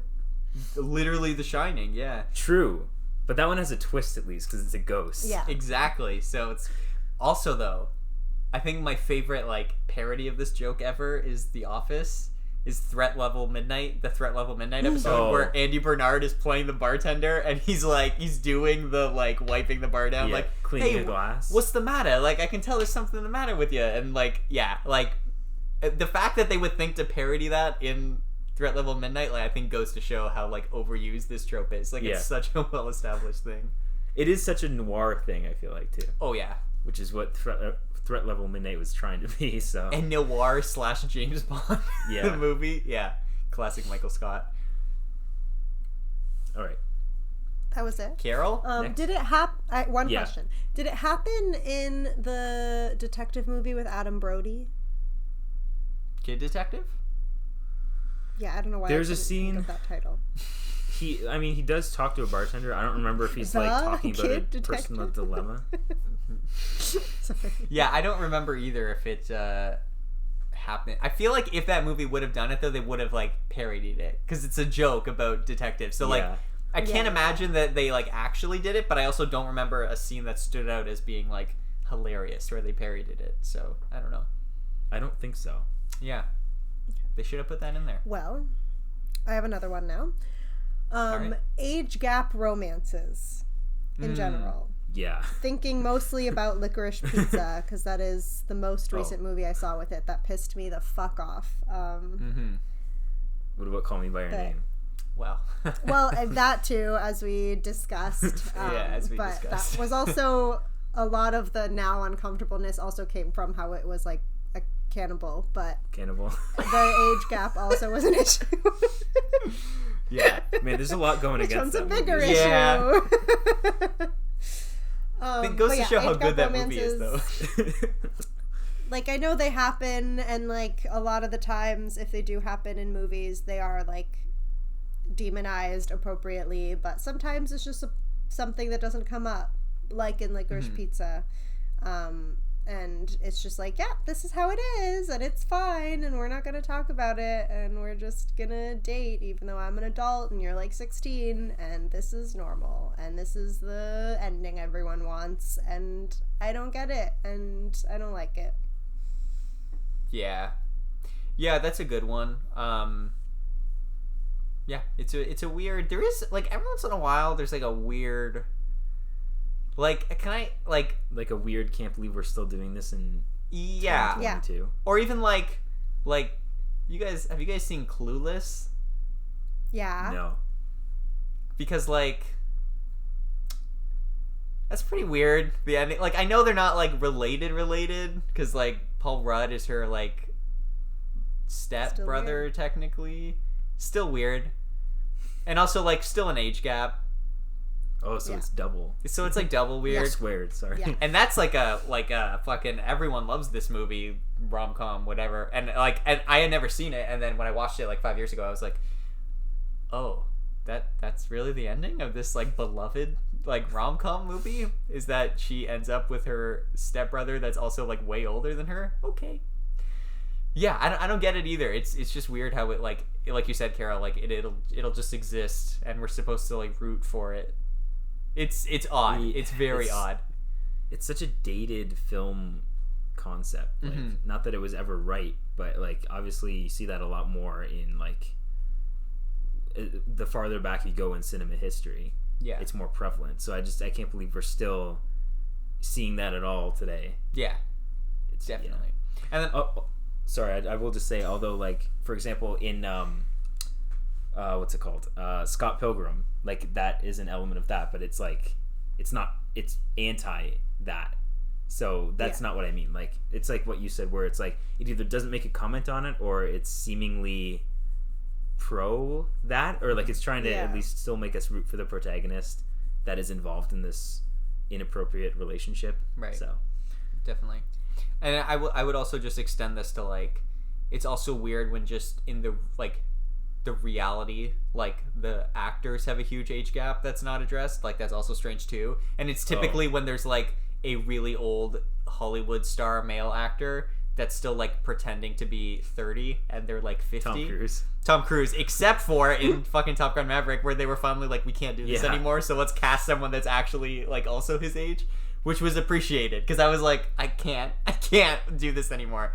But yeah, like that's also equally weird, like that we still have to do that, because like, you know, there are plenty of female actresses that are the same age and are still like great actresses and would totally be a viable love interest. Like I don't understand why we have to do this, but Yeah, but even just like, Totally. I guess to specify, I kind of hate it always, but I do understand that sometimes you're going to have like a 40-year-old woman dating a 50, 60-year-old man or something. That's still, I think, like a 20-year age gap, still a lot. But why does it have to be like with a child? Because I feel like that's where obviously most often I notice it and it bothers me the most, for very obvious reasons.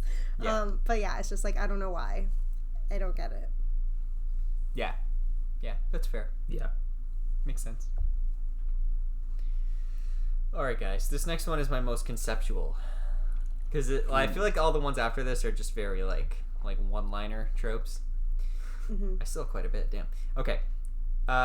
So this one is a structure and storytelling thing that has become a trope.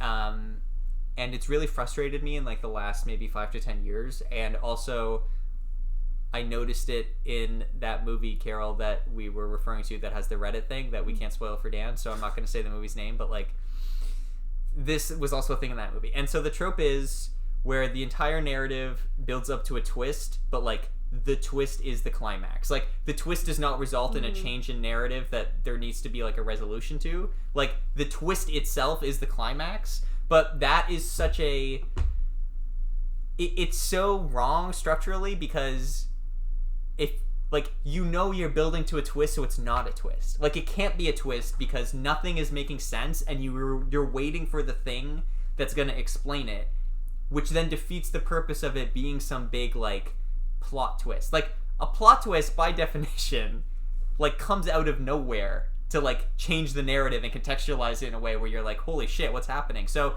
when you have a movie or an episode of television where the whole thing is just like a series of things that are setting a tone, and it's like, just wait though, just wait though, just wait though, and then you get to the climax and it's like, and this is the thing that we've been saving this whole time, and then the movie this thing just ends, and you're like, all right, like whenever this happens, like the movie I'm talking about, I always feel like, man, if you revealed this in like the second act instead of the third act, and then the whole third act was dealing with the consequences of the twist, it's always better. It's always better every single time.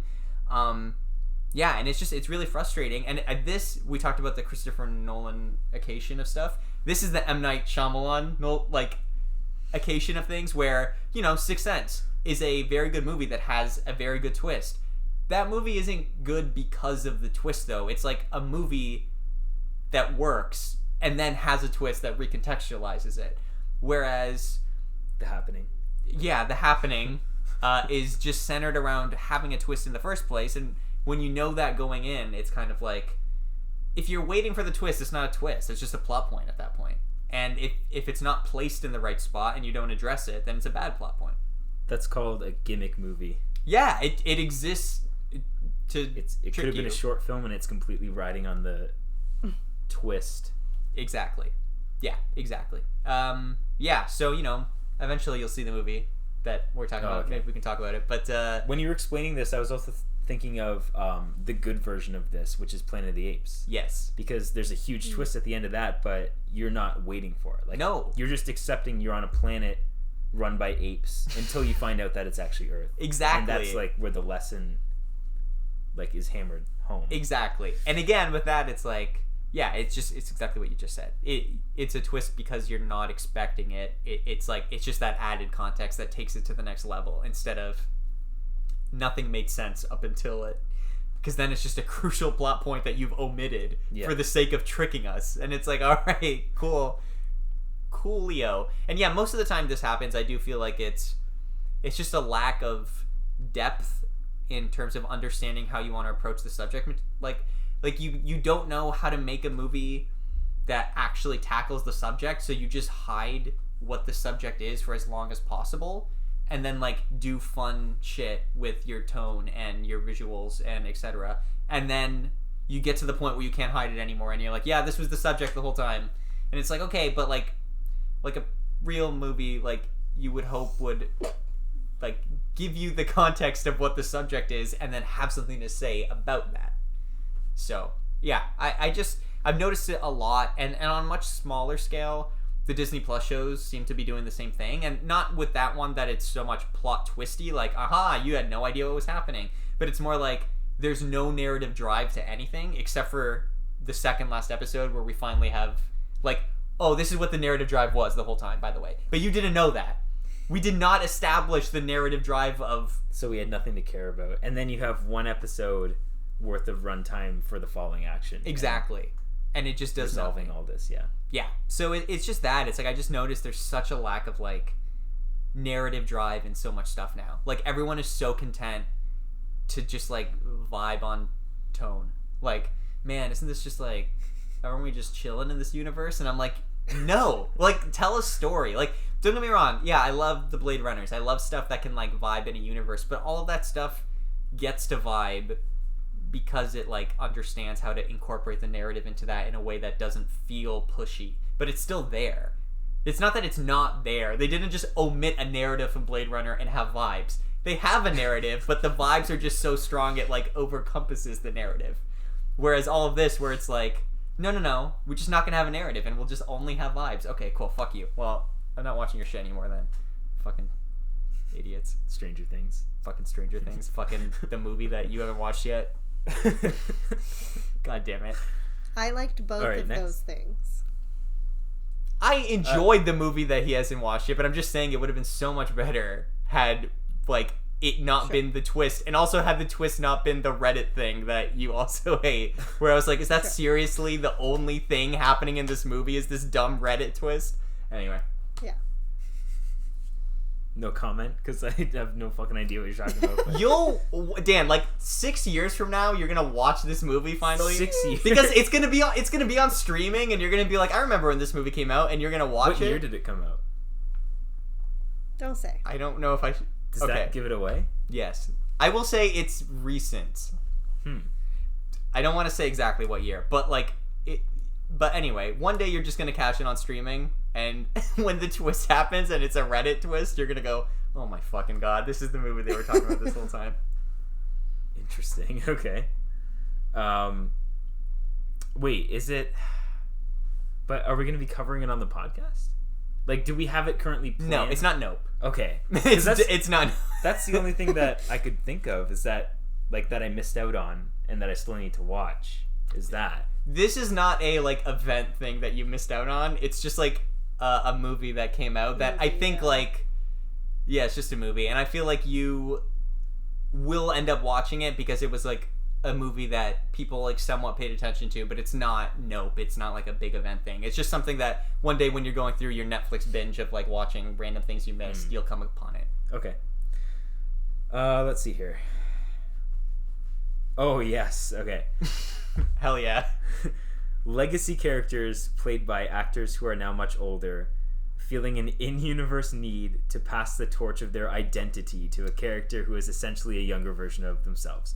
Bonus points if the two characters start out hating each other and grow to like each other. Nice. Yeah. So, like, we're talking about, like, Indiana Jones, Han That was the Solo. first one I thought of was Indiana I like Jones. how both of those two examples I also are thought Harrison Indiana Ford Jones, and I characters. haven't even seen it. Yep. But it's just, yeah, it is that, so. Blade Runner also did that, as good as that movie was. It's just all these... you know what? I was thinking a lot of our yet-to-be-released episode on franchise revivals, and I feel like most of those probably... Like, this applies to a lot of those, I feel like. Yeah, definitely. Definitely. Yeah, it's even weirder when it's like very specific things that don't matter unless you're like a fan.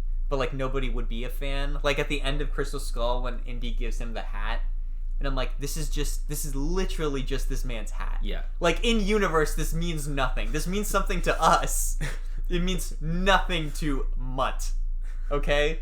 Like, No. But you have it wrong. He doesn't give him the hat. The wind yeah. knocks open the church doors That's and right. blows the hat down the aisle towards Mutt. He slowly picks it That's up right. like he's never seen a hat before, and he tries to put it on his head. But just before he does that, Yes. Indy steals it back. That's right, And it's 'cause a nice little subversion of like, nope, you're not this getting the important hat though. Yeah. Sorry, how could I forget? Yeah, you're absolutely right. You're absolutely right. Yeah, fuck that. I hate that. Who wants someone's sweaty hat anyway? I was also thinking about that. Like, I wonder how often, like, he'll just wear that adventure hat with a suit. Yeah, it's just Like, how his often hat. does he get that cleaned? Probably He's been in, never. like, tombs and temples that are thousands of years old, covered in cobwebs. Yeah. It's disgusting. Okay. All right, next. I have one that kind of ties a bunch of different ones together. So I Nice. guess, yeah. So I guess the umbrella trope that I hate is just when movies are too vague for no reason. And I have a list of examples. I think this is kind Such as- of is related to my like no narrative thrust. But Yeah. we'll see. Like depends on what exactly. Yeah. So like when a character goes to a bar and just says, "Give me a beer." Oh First my of all, god. there's hundreds of beers. There's no way you just say, Yes. "Give me a That, beer," and a okay. bartender never's gonna ask. Or like Yes. when characters don't say hello or goodbye on phone calls, they just hang up. As if anyone talks like that. They just pick up the phone and start the conversation knowing who it is and what it's about. Or when you make a date with someone and it's like, okay, I'll pick you up at 7. You don't know where you're going, what you're doing. Do you have their address? I'll You find don't, your address probably. myself. I'll figure it out. Yeah. Yeah, and I guess like this is similar but different, and I could have said them separately, but I'm also just going to bring it up now, is like when problems can be resolved with a simple conversation, where it's like not like the characters are mad, they're not communicating properly. It's literally just like someone doesn't think to ask a question, and that almost makes me feel dumb in the same way that you were saying earlier, just treat us like humans. And it's like people know that if you just ask one follow-up question, the movie wouldn't happen. And it's like, maybe it's a bad movie then, you know? Yeah. The situation that could have been avoided if they acted like human beings. Or classic. As So I just like to say, vagueness. shenanigans. That is Yes, like my definition of shenanigans. shenanigans. It's like sitcom shenanigans where it's like someone overheard something and just assumed that it meant something, and then they left the room, and it's like, oh my Yeah. fuck, is this the whole plot of the Yeah. episode? Yeah. It's the Three's Yeah. Company scenario. It is. And hey, I love sitcoms. I love Three's Company, but like, my god, we are past that now. We can do other things with sitcoms than that. That was the 70s. Yeah, like, please. Let's continue. I will say, like, yeah, that stuff does piss me off too, especially the beer one. I don't know why, because like the phone call one, like I do notice the phone call one, but in my head I just rationalize that as like it's just shorthand. Like yeah, we get that like in real life I can accept that one a bit more. The beer one makes me unsufferably angry, like because it's so like it's so egregiously stupid. Where it's like you couldn't like pay to say an actual beer, or like you couldn't get product placement, so you literally just have to have them say, "Give me a beer."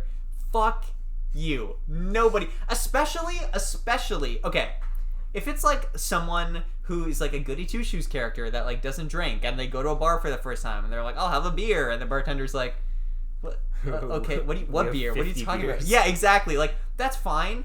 It's so egregious to me when it's like a character whose whole personality is being an alcoholic, like Nick from New Girl. If Nick was ever like, "Yeah, I'll take a beer," and I'm like, Nick would not say that, bro. Nick has like his 6 favorite beers because that is the guy that Nick is. Like, there is no way he would just say, "Give me a beer," okay? No, it's the worst. I completely agree with you. It's like you just like go up to a bar and go like, "Yeah, I'll have a drink." I'll have your finest alcohol. Yeah, it's so dumb.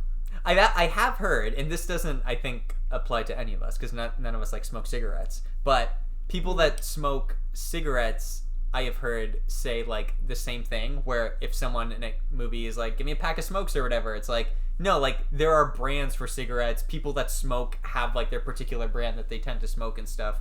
Nobody would talk like that to a clerk. They would be like, "Give me a pack of whatever, like Camel Light, whatever." Like just like that's the way that they speak. So that's also like equally ridiculous. But obviously, us all being in our 20s, like we don't have cigarettes that we smoke because it's not the 70s anymore. So yeah, it doesn't really apply to us. But that's another one.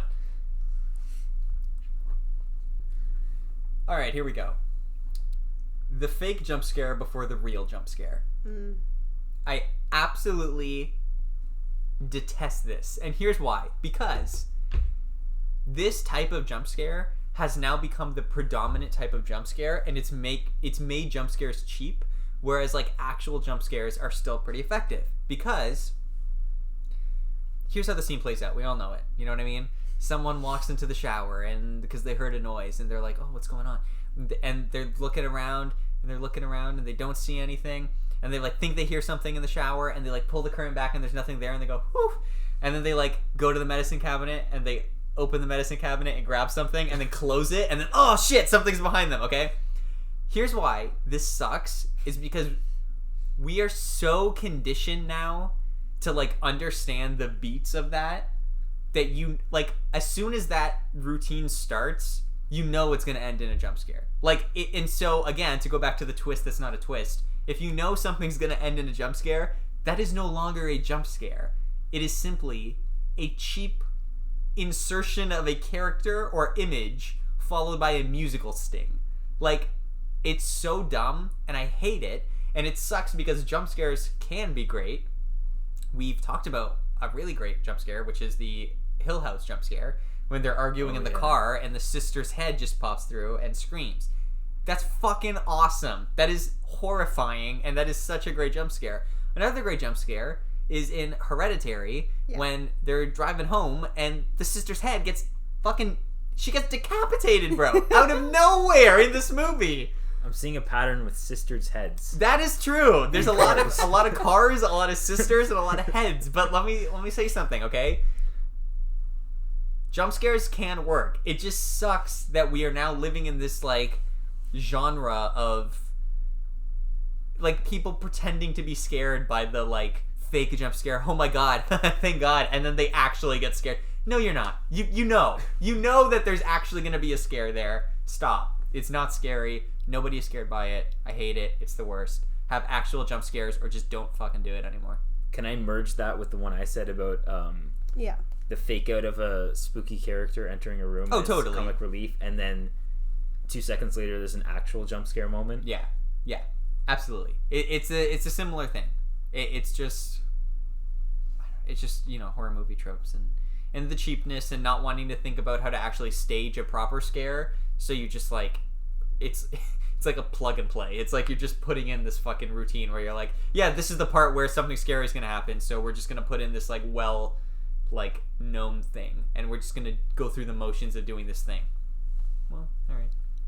Goes back to what we said at the beginning of the episode, how a lot of these have to do with horror. Yeah. There's so much of this in horror. Yeah, absolutely. All right. The next couple I think are kind of quick for mine, so I might do both of them together. Go for it. Yeah, these are kind of rapid fire. So, the first one is the leader of an ensemble of characters giving an uplifting speech before going into a battle or a dangerous mission. Not too much to say about that one. We all know. Pretty the first obvious. one that comes to mind is... the first one that comes to mind that I don't like is Rogue One. Yeah. Which is it's just not earned at all. Like, but Dan, rebellions are built on hope. Did you know that? We're rebels. We rebel. Goddamn Star Wars. Okay. But obviously this can be really cool. Like in Lord of the Rings, it happens a few times. Yeah. And that's always amazing. As many times as I've seen that movie, it always feels uplifting. But if it's not earned, it can just be like, why are we doing this? Totally. It can be absolutely annoying. And the next one I have here is a group of characters escaping enemies by boating down a river and realizing it leads to a waterfall. So just another kind of surface level one, but I had to include it. That is a very good one. Yeah, that does tend to happen a lot. And like, actually, let me 50% of the time the boat is totally okay. Yeah. Yeah. Actually, speaking of Crystal Skull, this is that happens in that too. Oh shit, it does. There's a whole waterfall sequence. Oh my god. Fuck that movie. Not too much though. No, just like a it's little all right. bit. Let me throw one more in there. Another quick one that I have. Villains who have an interest in classical music or something similarly pretentious, aka shallowly written villains whose only character trait is that they think they're above everyone. Yeah. One of the first ones that comes to mind is I don't remember his name, but the vampire from Twilight. You know who I'm talking about. Like the guy, Edward the or one. James? No, the villain that. Remember in the last movie, he's like the guy that's leading the people who want to take the baby. The Voltaire guy? Or Yeah, whatever? yeah, that guy. Yeah. Definitely. That definitely falls into this trope. I Yeah, don't that trope remember does his suck. name. I can't believe I don't remember his name. That means it's been too long since I've watched. Well, time to rewatch. Time to rewatch. Nothing else All right, to I'll add? leave it there for now. Okay. No. Cool. Those are just a few quick ones I wanted to get off the list. Okay, so since you've done a quick list, I'll do a quick list just to round off the rest of my annoying horror ones. Sure. So I hate the final girl trope, the black characters die first trope, and killed after sex trope. Yeah. But I will say, one movie that I think highlighted all of those tropes and made fun of them, but still had them happen, was Scream, because there was just like a character obsessed with horror movies, so he literally keeps talking about all of those tropes to warn people, but then they happen. But I found that to be a good subversion of it.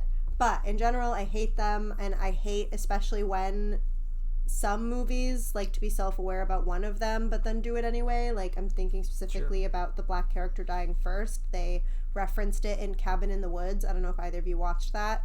Oh, yeah. Yep. And I don't know, it's like, okay, yes, you're saying that it exists and then you're gonna do it anyway, or like just so you can spare them and not have them die first, maybe they'll die second. Like, I just don't understand that. And it's also kind of similar to just the character trope thing, I guess, but specific to the horror genre. It all just makes it more predictable and is just going to make your movie worse. Nice. Yeah, I agree with that. It's the thing of we're explaining it, so now we should be allowed to do the thing that we're making fun of. Yeah. When it Yeah. doesn't really make it any better that you're just drawing more attention to it, if anything. Yeah, exactly. Which is kind of like what we talked about before in the past with, like we like James Gunn stuff, but his whole thing is like, isn't this dumb? And that doesn't make it an excuse to make glorify making a dumb plot. Yeah. Just by drawing attention to it. Yeah, exactly. Same idea.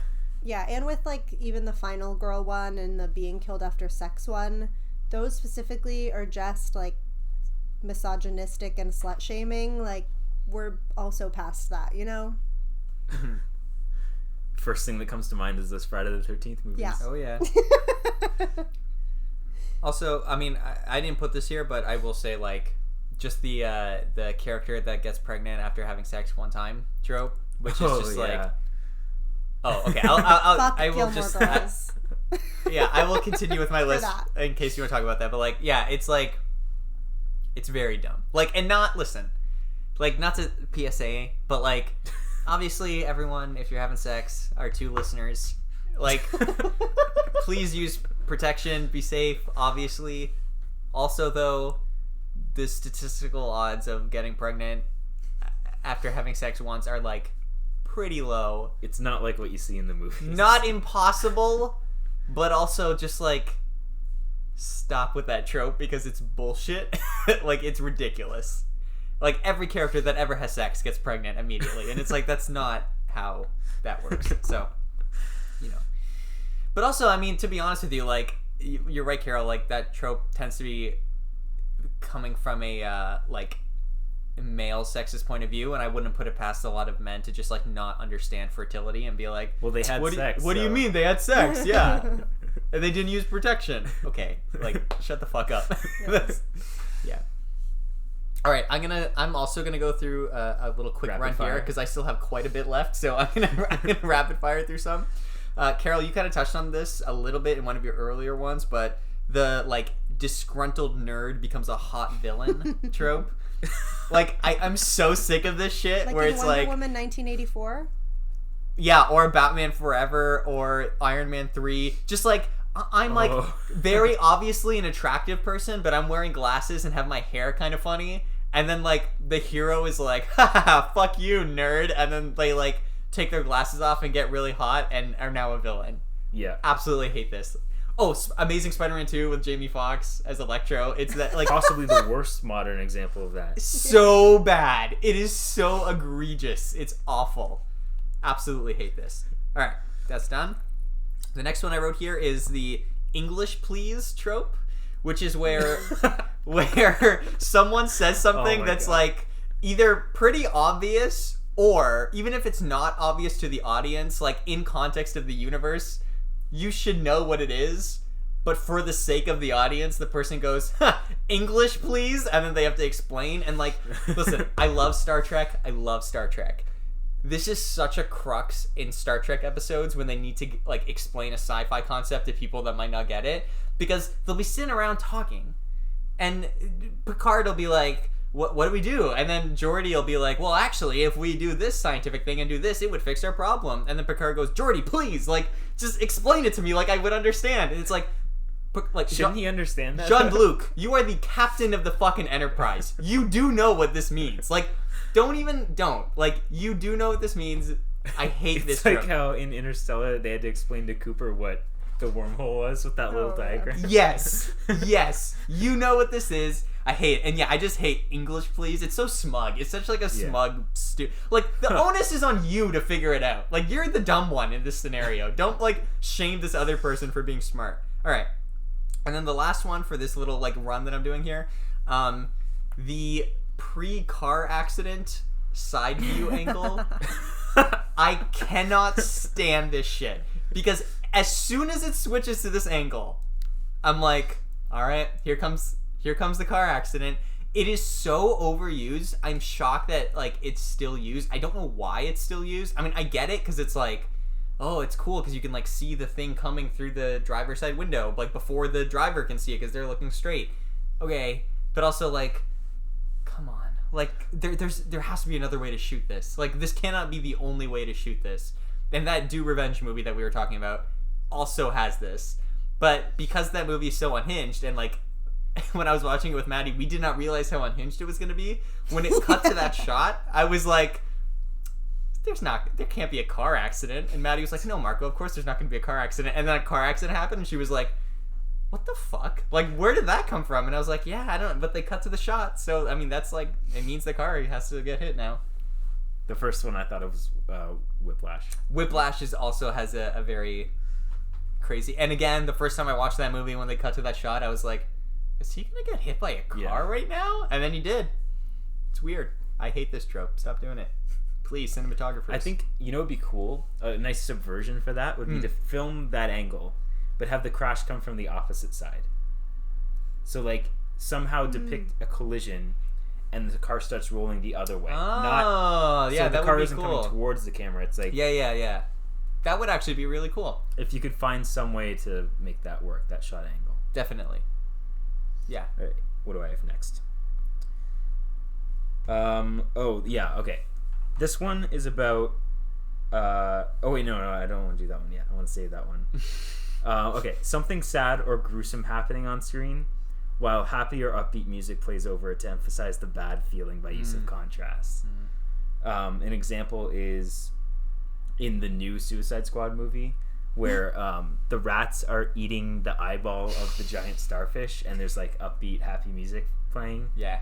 It's like, I get what you're doing, but I've seen this trope so many times, it's just kind of annoying at this point. Yeah, definitely. Overused. That's it. Nice. Carol? I like that we're getting to like the simple ones with no discussion. Yeah. Just list them all off. Just things that we hate.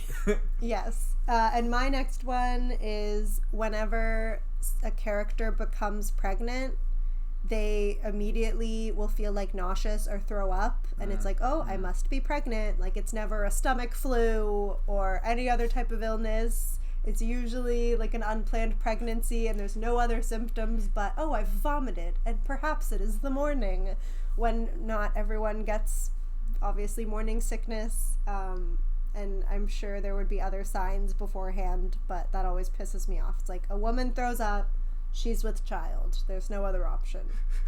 Yeah, and you are so right. Anytime it's honestly gone to the point where anytime a woman throws up on screen, I'm like, are they doing a pregnancy arc? Because like, And then it's so, a surprise and if also, it's not. yeah, it's honestly, and also like, and I think the thing that's so frustrating, like you pointed out, there's never any other symptoms, like whatsoever. Like, That it's is just the like, only symptom of pregnancy. yeah, it's throwing up, and then in the next scene you have a baby bump. Like, that's it. Like, there's no in between. There's nothing else that ever happens.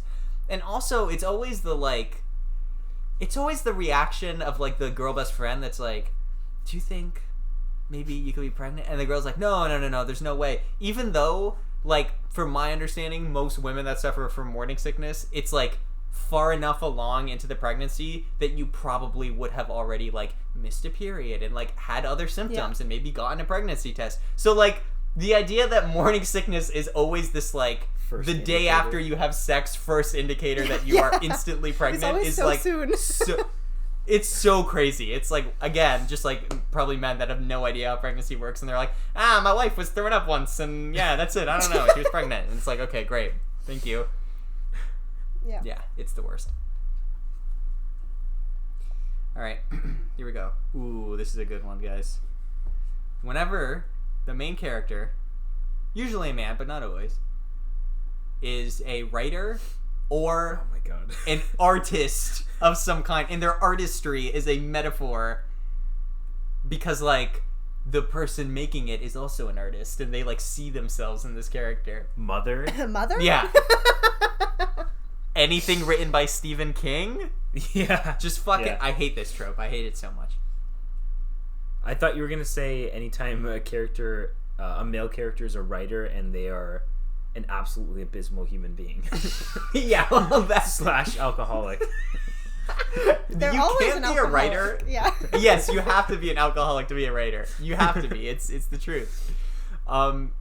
I'll just throw, like, another really quick one on here that kind of relates, because it's another just, like, pretentious thing. Okay. Another pretentious trope, which is the movie doesn't have an ending because it's whatever you think, man. Like, I just any of that, like, pretentious, like, indie shit where you're just being lazy and you're putting it on the audience. I hate that. Mother. I was going to say also Mother. Also Mother. All right.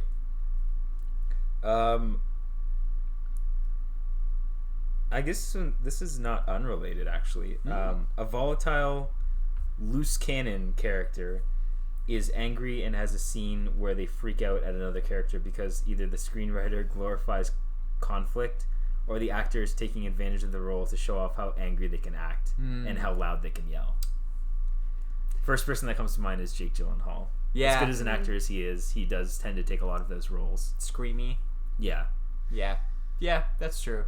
I think the other example that we would be remiss to not mention, although I think it works in context, but is the Marriage Story, Every Day I Wake Up and I Wish You Were Dead from Adam Driver, which, again, I think in context of the movie and the build-up to that scene works, but it definitely is a... Out of context? Out of context, it's like, wow, you're acting right now. Like, you are really giving it your all. Yeah. Totally get that. Okay.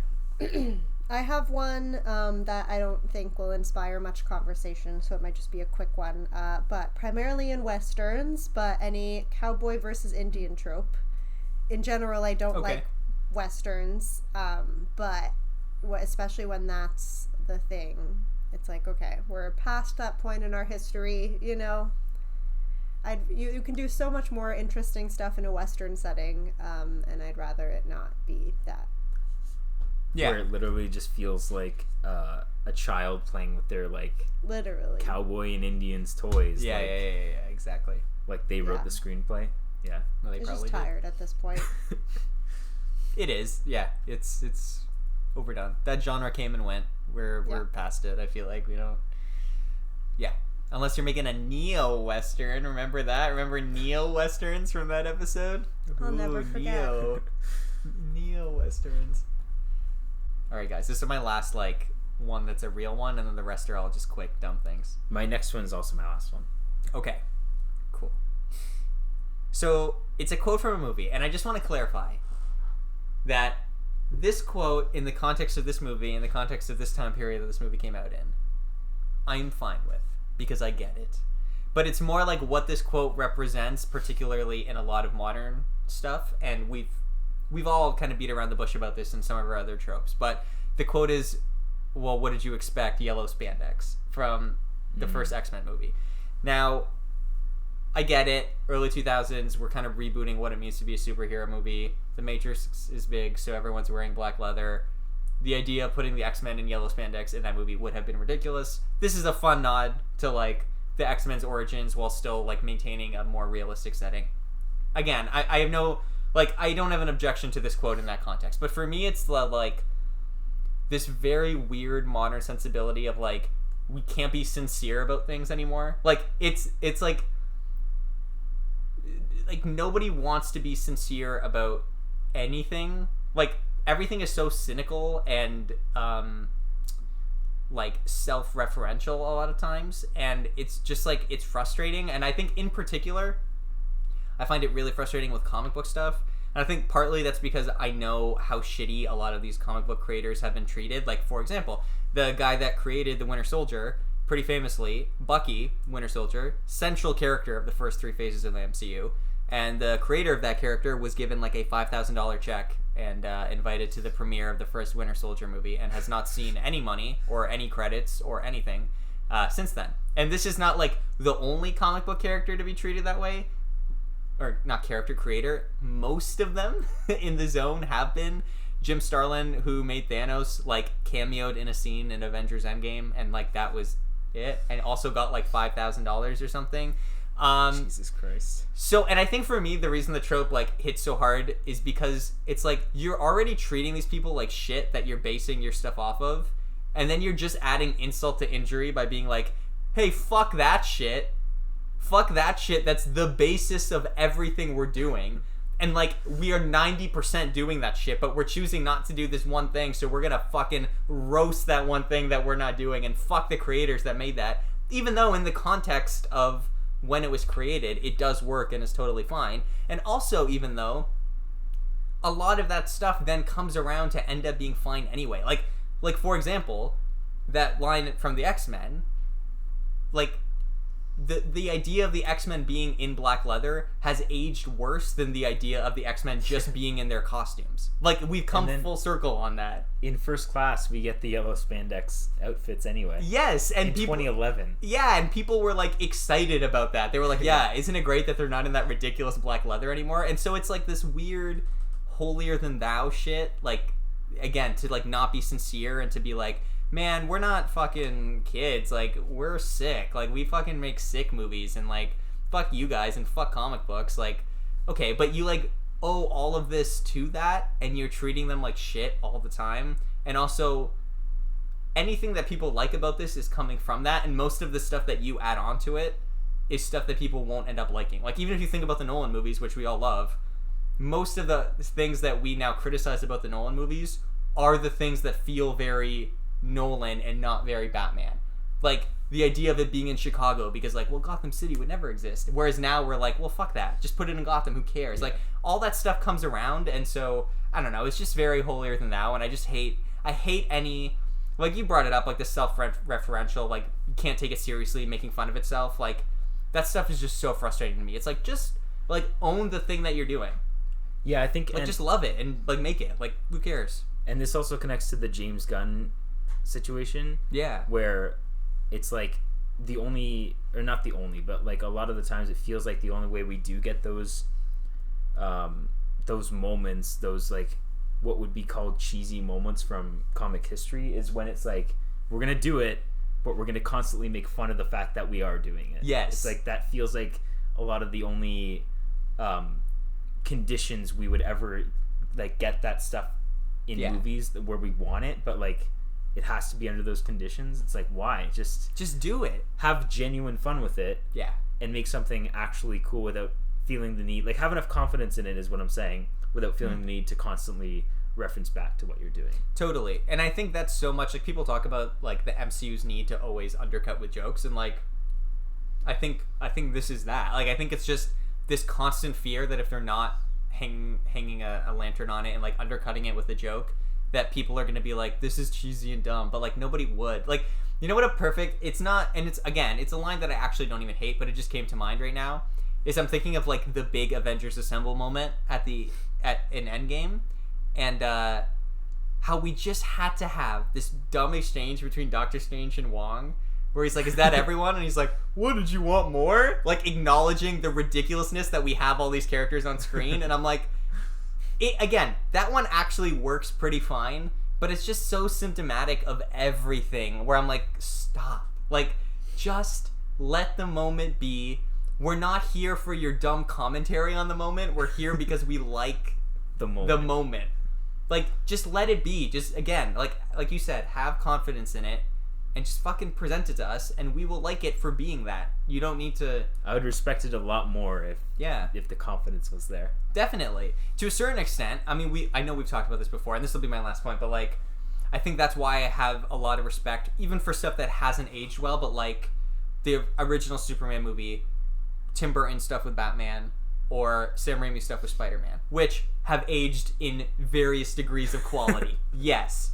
The reason I try not to hate on that stuff too much is because at least all of those things were the creators being like, no, I want to fucking do this, and I'm just going to do it. Like, I'm not going to intentionally make fun of it. And, like, that at the same time doesn't make it necessarily good, but I at least have that level of baseline respect for it, where I'm like, you made the thing you wanted to make, and you didn't feel the need to, like, appeal to the cool kids and be like, no, it's okay, it's stupid, I know it's stupid, sorry, please like my work. It's like, exactly. No, you just fucking made the thing you wanted to make. Cool. Like, maybe it doesn't age well. Okay, at least you made it and, like, had integrity when you made it. Better than constantly making fun of yourself while you're doing the thing. Absolutely. Okay. And then my last point on this list is this actually has to do with movie trailers. Ooh. Movie trailers that are completely serious and playing their subject matter straight the whole way through, but then after the title card at the end, there's a quick jokey or quippy moment from a character, a scene that does not at all match the tone of the rest of the trailer, but was shoehorned in by executives. Yeah. Yep. Again, very prevalent in Marvel. The little trailer button at the end. Yeah. To be like, don't forget, this it's is like they silly. needed one joke. Yeah. To appeal to that margin or that audience, and that was where they decided to stick it. Mm-hmm. Mm-hmm. Definitely.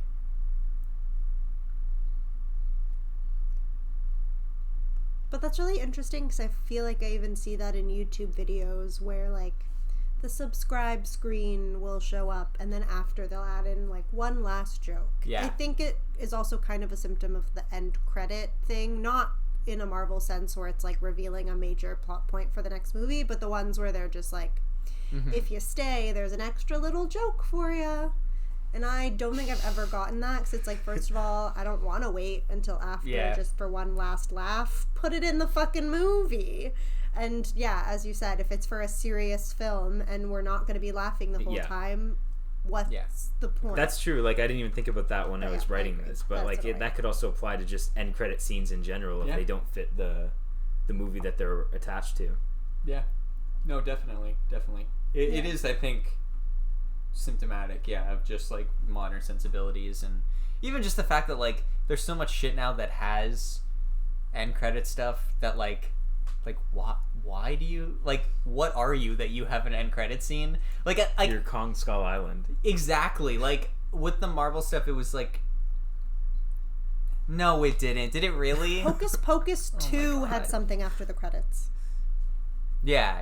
Yeah, it was like a bullshit thing. Like, it wasn't important at all, but it did. And I wasn't staying for any particular reason. I just had zoned out and was on my phone, and then the credits ended, and there was something on screen again. Man, I couldn't finish Hocus Pocus 2. I wasn't expecting I was not having this. a great time with it. It was not good. I gave it 2 stars, and I think that was too generous, 3? But I felt bad. I didn't know they were making a Sister Act 3. Me either. Okay. I guess the answer is no. But I guess the answer is no. Then. Or anyway, that was the last thing on my list. Ooh, okay. Okay. I have 2 things on my list, but again, one of them is just a quick point, and the other one is something that I have on this list of least favorite film tropes, but I do usually like it. So my first thing is whenever, like, someone dressing up in drag or just as another gender is the butt of a joke. And even, like, White Chicks. I know everyone loves that movie and thinks it's hilarious, but I don't know. And not even that, like, them dressing up as women in itself is offensive. It's just like, I don't know. I didn't find it that funny. Obviously, they could have just hired two, like, women to go undercover. Like, it just doesn't really make any sense. And obviously, we love Robin Williams, but, like, Mrs. Doubtfire, same thing with you want to get closer to your children. There's gonna be another way. And, like, I understand, like, she's the man. It's led to some really, like, good, funny movies or funny moments, but I don't know. It's never worth it. And even for the sake of the film, like, it must be more expensive for your hair and makeup Thinking people. About it from a budgetary, on a logistical level. Aspect. I don't understand why that's ever used. Yeah. Oh. I've been taking a lot of production management courses, and it just doesn't make sense. Yeah. But that's one of them. And then I can also just say my last one that I half love and half hate is fake dating. It's been coming up in a lot, like, To All the Boys I've Loved Before type deal. It's been really prevalent in a lot of books I've been reading and borrowing from Rachel. Shout out if she listens. And it bothers me more in the books than it ever does in movies or TV shows. And I don't know why. But sometimes I do genuinely love it, because I do love To All the Boys I've Loved Before. But I think just the impossibility of it is always something in the back of my mind, and the unlikelihood. And of course, they're always going to fall in love, and I think that's the biggest issue with all tropes, is it gives away part of what it's trying to enhance. Like with the pre-jump scare, like, that is just giving away that there's going to be a jump scare. The fake dating is just giving away that these two people are going to be in a relationship. And that takes away from the overall experience. But it is still cute to watch, at least for me, that one. So I can't totally hate it. All right, I got a few more I will rattle off. And then I also put 2 positive tropes on here. Because positive tropes? Like, they kept... Yeah, positive tropes. They kept coming to mind, and I was like, well, I like them. Like, they make me laugh, though, so I don't want to... So, okay, let me just rattle off the bad ones first. First one is well, as you know, I'm insert something. It's just such lazy exposition. Like, you would never say to someone, well, as you know, I'm an engineer. Like, if you and I were talking, like, no one talks that way, like, about them. Yeah, exactly. Like, but, and then also when people are like, I guess an extension of this is when you would refer to someone as, like, my brother. Like, if I was talking about Dante, I would say Dante. I wouldn't say, you know, my brother Dante, like, to you guys as my friends. And so when, like, characters in movies are supposed to be, like, have, like, camaraderie and know each other, and they say things like, well, as you know, I'm this and I know this about that, or when they say things like, this person by their title and not by who they are, it's an extension of, like, the beer thing almost, where I'm like, you're not talking like the way a person would talk. Like, and I get it, like, it's for exposition, but there's usually better ways of doing it than that.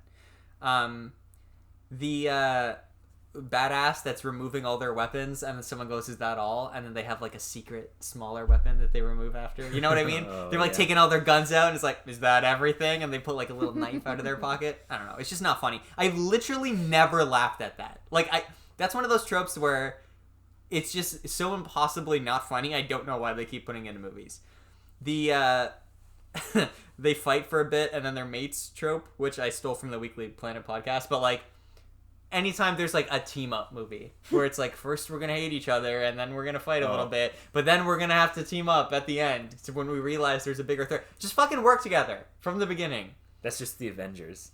Yes, and, like, I get it with that one a little bit, because that was, like, the first real live action, like, team up movie. Yeah. I think what's so egregious to me, though, like, obviously, is Batman vs Superman. Like, that, and especially because that animated one that we watched, what I thought that one did so well is literally their first interaction. They're like, all right, we respect each other, and they give each other shit the rest of the time, but they're not, like, fighting. Like, they are working together. They're just, like, kind of being dicks to each other, which is way funnier and more interesting than literally them having a fight.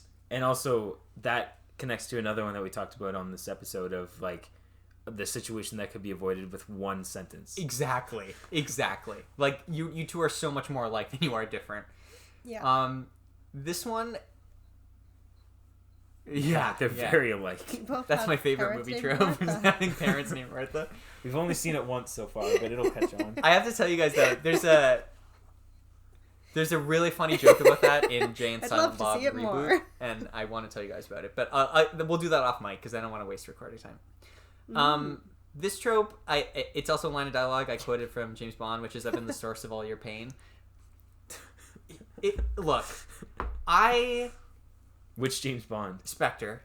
There is a problem, I think, in modern cinema, which is the need for like destiny, like this weird like universal cosmic destiny between characters and stuff, which I think is that way because of like cinematic universes and et cetera, but The need for a Thanos character. yeah, like I don't.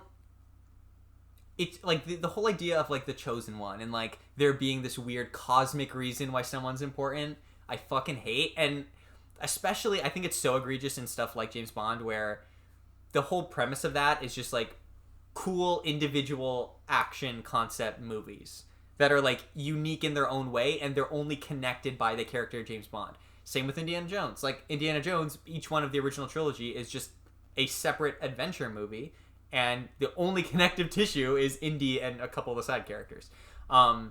So when you get to the Daniel Craig movies, and what's his name from Christoph Waltz. yeah, shows up as Blofeld, who in the original James Bond is like, yeah, he's a villain that shows up in a couple of movies, and he shows up and he's like, actually, everything that's happened in the last 3 movies has been orchestrated by says me. that. Yes. The last 3 movies. Yeah, everything that happened in the last 3 movies has been orchestrated by me, and also I'm your half-brother, and also I'm the famous character Blofeld, and I'm going to look into the camera and say, my name is Blofeld, and we are destined cosmically to hate each other, and we are polar opposites. No. Like, that is so dumb. The other one is in Star Trek 2, like, the new Star Trek 2, with the I am Khan moment, where it's like, this means nothing. Stop it. Like, destiny does not exist. It's okay for characters to, like, just have a movie where they go on an arc and go on an adventure. Like, not every movie needs to be an overarching universe. Blofeld doesn't need to have, like, told Lashif to do this and then run Quantum and then also fucking let Silva out. Like, it's okay that all those things happened and then James Bond goes on an adventure and fights this quintessential bad guy. That's fine. Like, he does not need to be Thanos of the James Bond universe. So sick of this. And it happens so much in so much shit. Okay, this one's a fun one. This is my last bad one. And I only added this today because I was listening to a podcast where someone was talking about Spider-Man 3. Oh, God. And it's the disappearing behind a moving object trope. Where, like, a character turns around and there's, like, an evil character that gives, like, yes. And they give, like a knowing look and then, like, something passes by and they disappear. Like, I love-hate this one, but it's really bad. And, like, it happens way too much. Like, where could Harry have gone? He must have ducked under the table. There's Yeah. nowhere else he could have gone in a split second.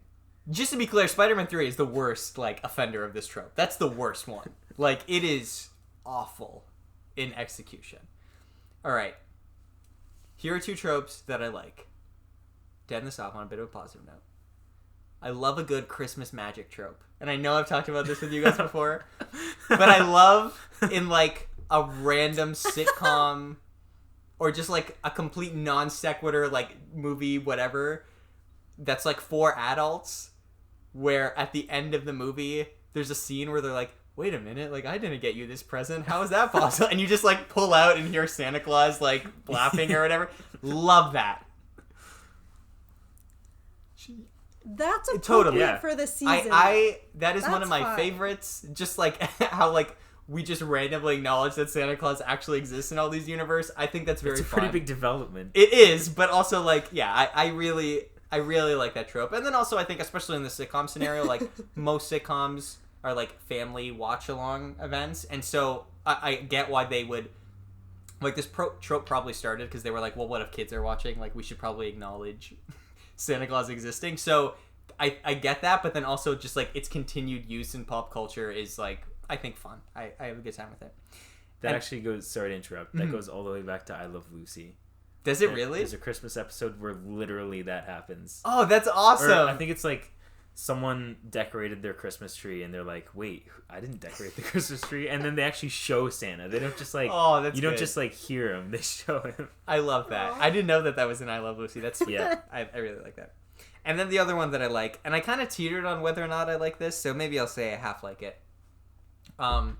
When the character writes a story that's the name of the movie, and like the whole movie is like from the point of view of, like, it contextualizes the movie as being the fictionalized version that this person has written. I think that's fun. Okay. So like, not like the Lord of the Rings situation. well, you know what? We can count Lord of the Rings in that too. Like, I know that technically is not like actually the fictionalized. It is like really a biography of what happened. I like it when it happens in Lord of the Rings. I think the other one, obviously, that's top of mind because I'm rewatching it, is Gilmore Girls. But then also it's because Gilmore Girls ends with that scene where you realize that is a reference to, like, also The Social Network, which is really great.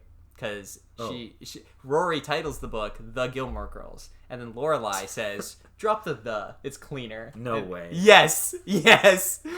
Which is, as I lost my mind about on our Gilmore episode, it's just very funny because of all the rumors of, like, Sorkin and Amy Sherman Palladino, who's the creator of Gilmore Girls. So it's like, it's very cute because, like, she's doing a trope that I love, but then also, like, referencing Sorkin while doing that trope. And yeah, I have a good time with it.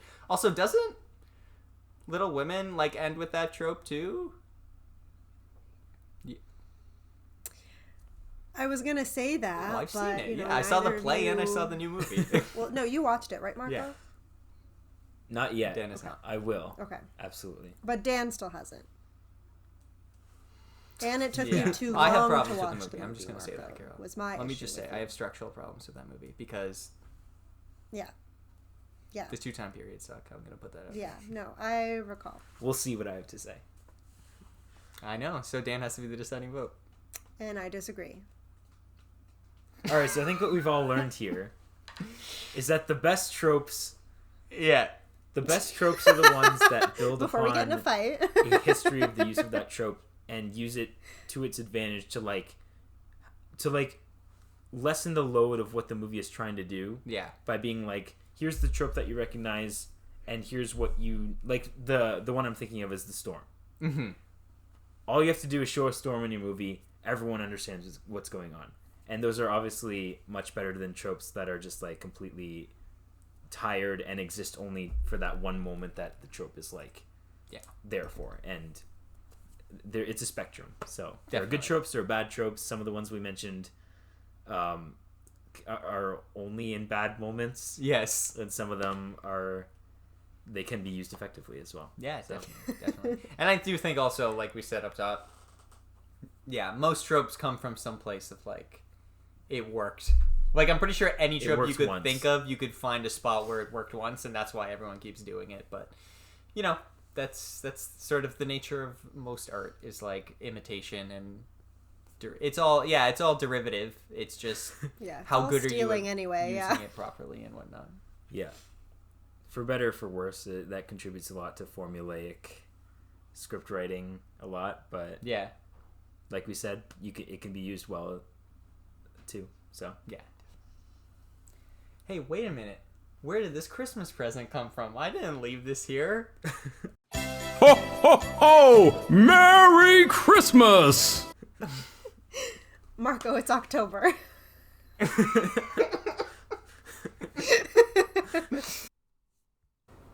Thanks again for listening to the Feature Length Podcast. If you enjoyed this episode, it would mean a lot to us if you liked this video, give us a rating and review. If you want to stay up to date with the latest episodes of the podcast, you can subscribe to our YouTube channel. Make sure you hit the bell to be notified when we post a new video, or follow the podcast on Spotify. If you want to connect with us directly, you can follow us on Instagram at Feature Length Podcast, or even send us an email at featurelengthpodcast@gmail.com. Catch you on the flip side.